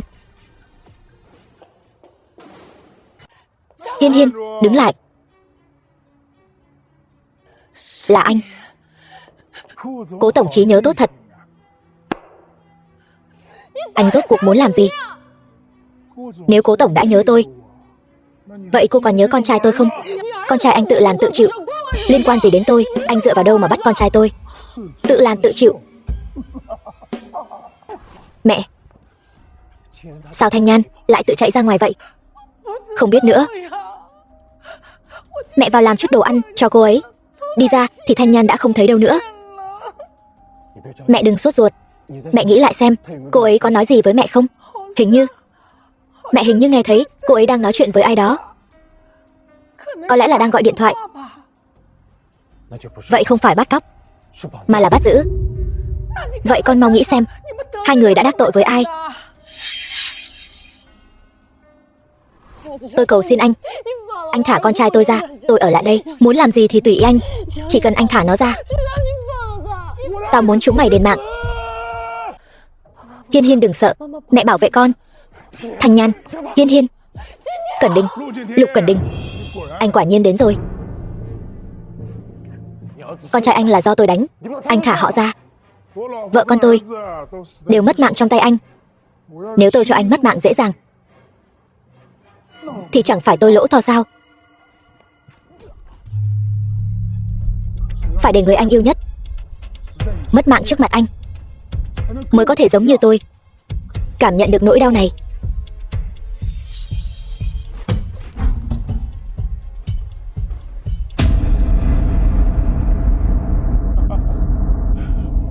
Lục Cẩn Đình, anh còn tưởng anh vẫn là Lục tổng cao cao tại thượng sao? Không được làm hại con tôi. Anh đừng manh động. Tôi không đánh trả nữa. Hiên Hiên, con tỉnh lại đi Hiên Hiên. Đừng làm mẹ sợ. Hiên Hiên, bắt hắn lại. Đừng.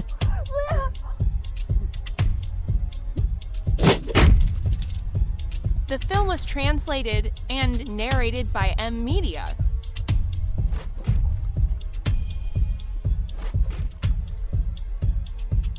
Đồ cặn bã. Anh sẽ không được mất tử tế đâu.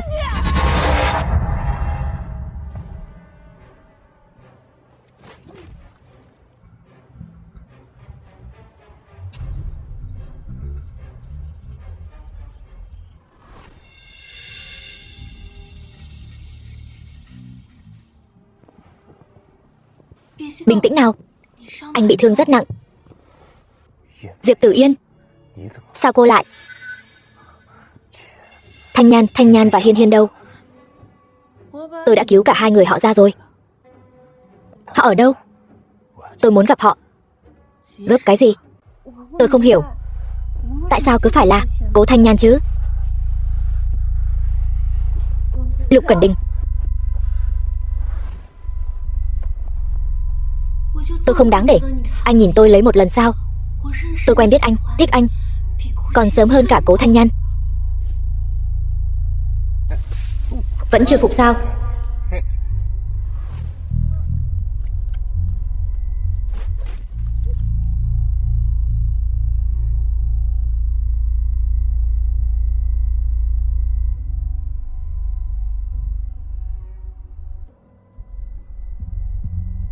Cảm ơn.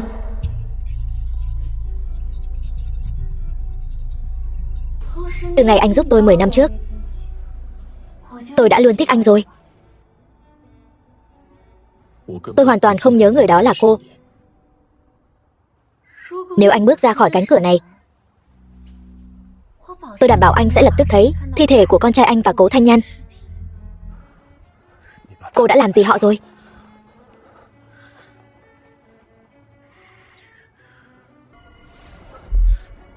Thả họ ra. Được thôi. Khi nào anh yêu tôi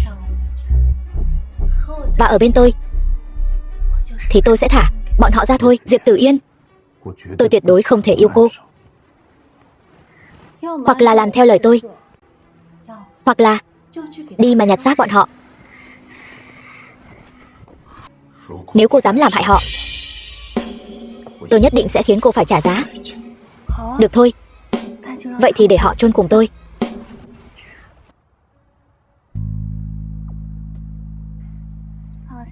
Yên tâm, tôi yêu anh nhiều như vậy,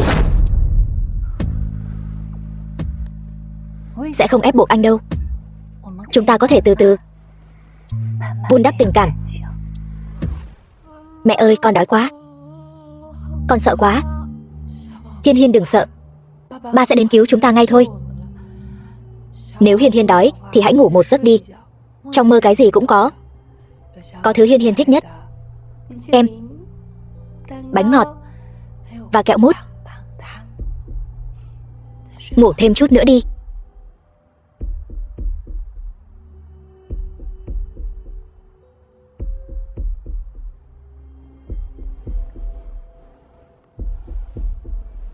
Hiên Hiên.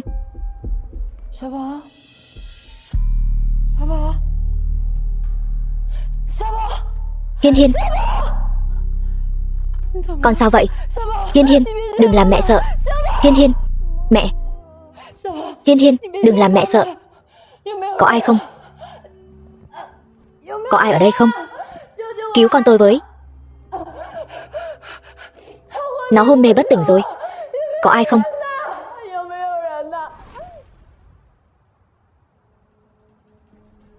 Tôi đã cho anh xem camera rồi.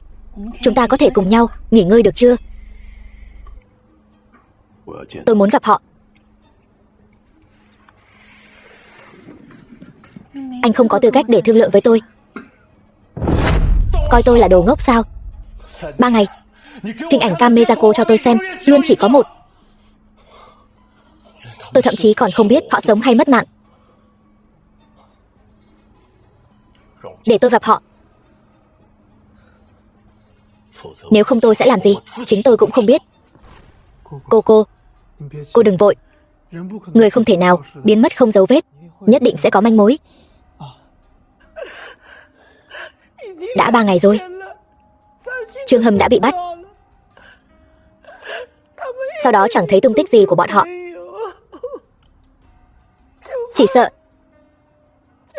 Chỉ sợ bọn họ đã.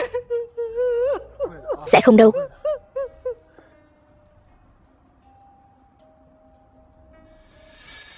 Tôi không biết. Là một người phụ nữ nói là giúp tôi trả thù. Chỉ cần khử Cố Thanh Nhan cùng với con trai cô ta sẽ cho tôi một khoản tiền lớn. Rốt cuộc là ai lại nhắm vào Nhan Thần và Hiên Hiên chứ? Bên ngoài có người đến, nói là biết tung tích của thiếu gia và thiếu phu nhân. Là ai vậy? Cẩn Đình. Tôi hỏi cô lần cuối, bọn họ rốt cuộc đang ở đâu? Tôi cũng không biết họ ở đâu. Tôi chỉ biết Cố Thanh Nhan tối hôm qua vừa đập cửa vừa cầu xin, kêu tôi cứu con của cô ta.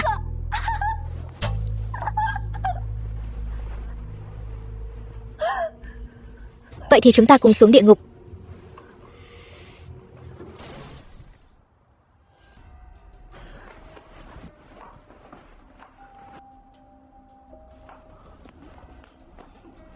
Tìm thấy rồi.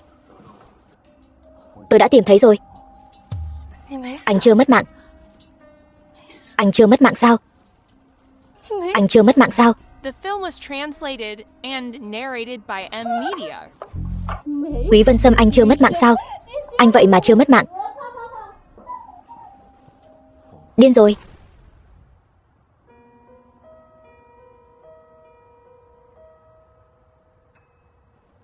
Yên tâm, đã qua cơn nguy kịch rồi. Nhưng mà để tỉnh lại thì còn phải chờ. Cô ấy và Hiên Hiên bị giam giữ mấy ngày nay, hoàn toàn không có gì ăn, thêm cả mất máu quá nhiều. Mất máu quá nhiều sao? Hiên Hiên không chịu nổi đã ngất đi. Cô ấy liền dùng máu của mình.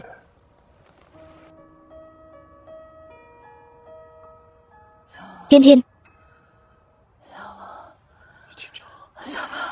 đừng sợ. Không sao rồi. Hiên Hiên đâu? Hiên Hiên không sao. Mẹ đang chăm sóc nó, tôi phải đi tìm nó. Anh chắc chắn nó không sao chứ? Mẹ đang chăm sóc nó, thật sự không sao. Hiên Hiên không sao.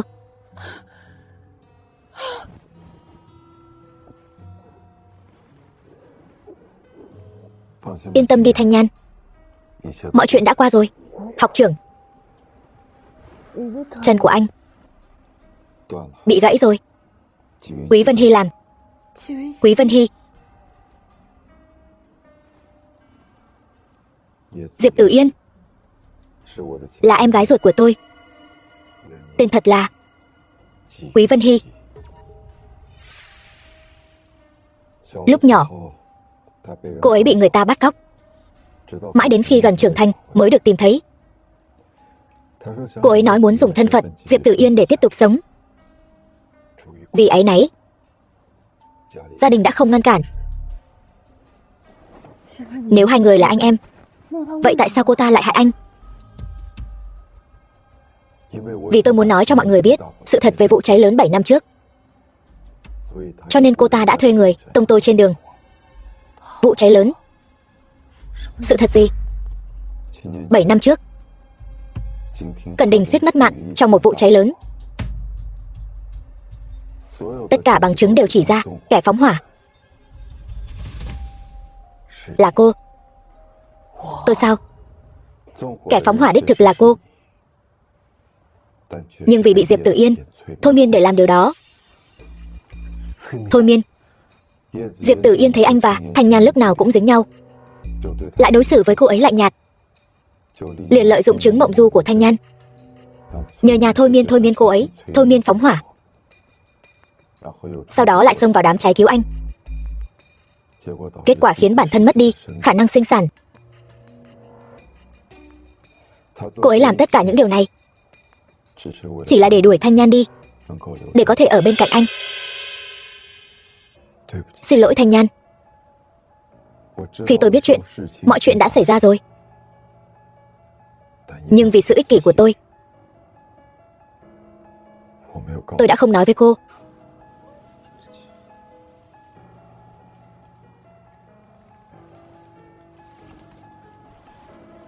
Thanh Nhan. Lục Cẩn Đình. Thì ra anh ly hôn với em là vì anh nghĩ em muốn chiếm đoạt tài sản nhà họ Lục, muốn phóng hỏa thiêu anh, hại mạng anh. Diệp Tử Yên xông vào cứu anh và mất đi khả năng sinh sản, vậy nên anh muốn chăm sóc cô ấy cả đời, có đúng không? Mấy người biết con đàn bà điên đó điên rồ đến mức nào không? Còn cả Trương Thế Khôn nữa. Nhan thần, cô tỉnh rồi.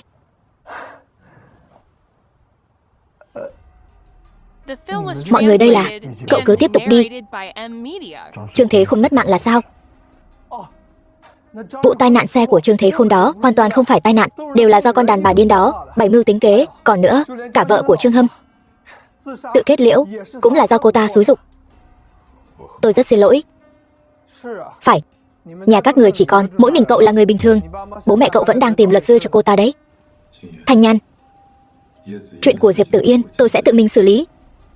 Nhất định sẽ cho hai người một câu trả lời thỏa đáng.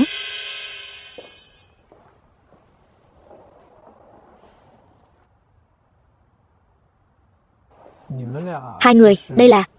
Sao vậy? Thiên Vũ, 7 năm trước, anh trai cậu suýt bị thiêu. Chuyện này cậu có biết không? Tôi biết chứ. Tôi chính là kẻ phóng hỏa. Cô nói bậy bạ gì vậy? Đó chỉ là một tai nạn, liên quan gì đến cô? Cô có phải bị chấn thương sọ não rồi không? Hơn nữa, cho dù tôi có thấy cô đốt lửa, tôi cũng không tin cô muốn hại anh trai tôi. Anh có nghe thấy không? Thiên Vũ theo bản năng vô điều kiện tin tưởng tôi. Còn anh, em nghe anh giải thích. Thanh Nhan, xin lỗi em. Là tôi quá tự phụ. Ban đầu tôi cứ nghĩ anh đối xử với tôi như vậy là vì anh có người mình thích.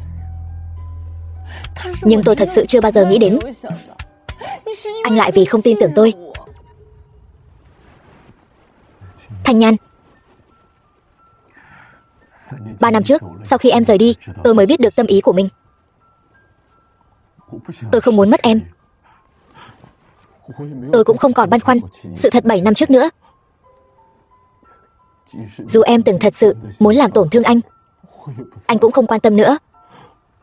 Anh chỉ muốn được ở bên em. Tôi hiểu tại sao anh nghi ngờ tôi, nhưng tôi không chấp nhận.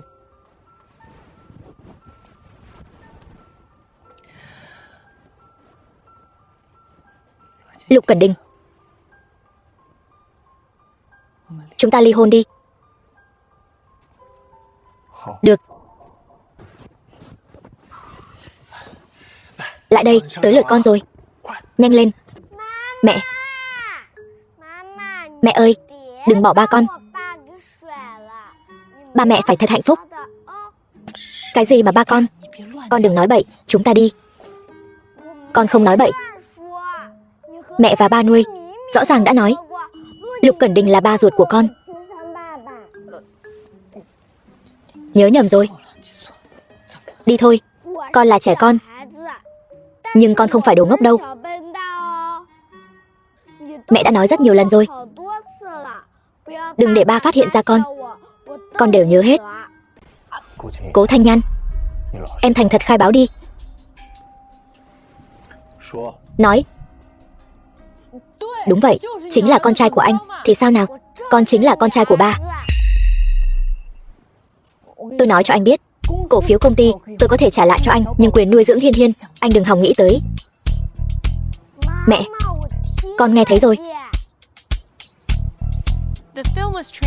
Hiên Hiên, nếu mẹ và ba chỉ được chọn một người, con đều muốn. Anh đồng ý. Đợi em xuất viện, chúng ta sẽ đến cục dân chính.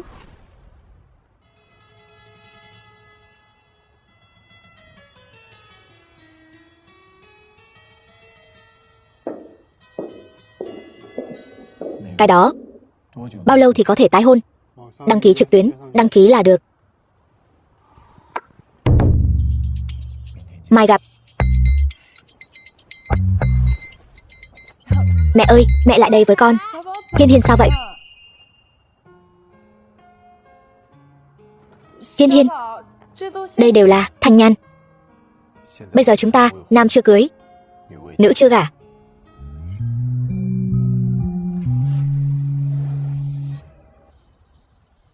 Anh có thể theo đuổi lại em không?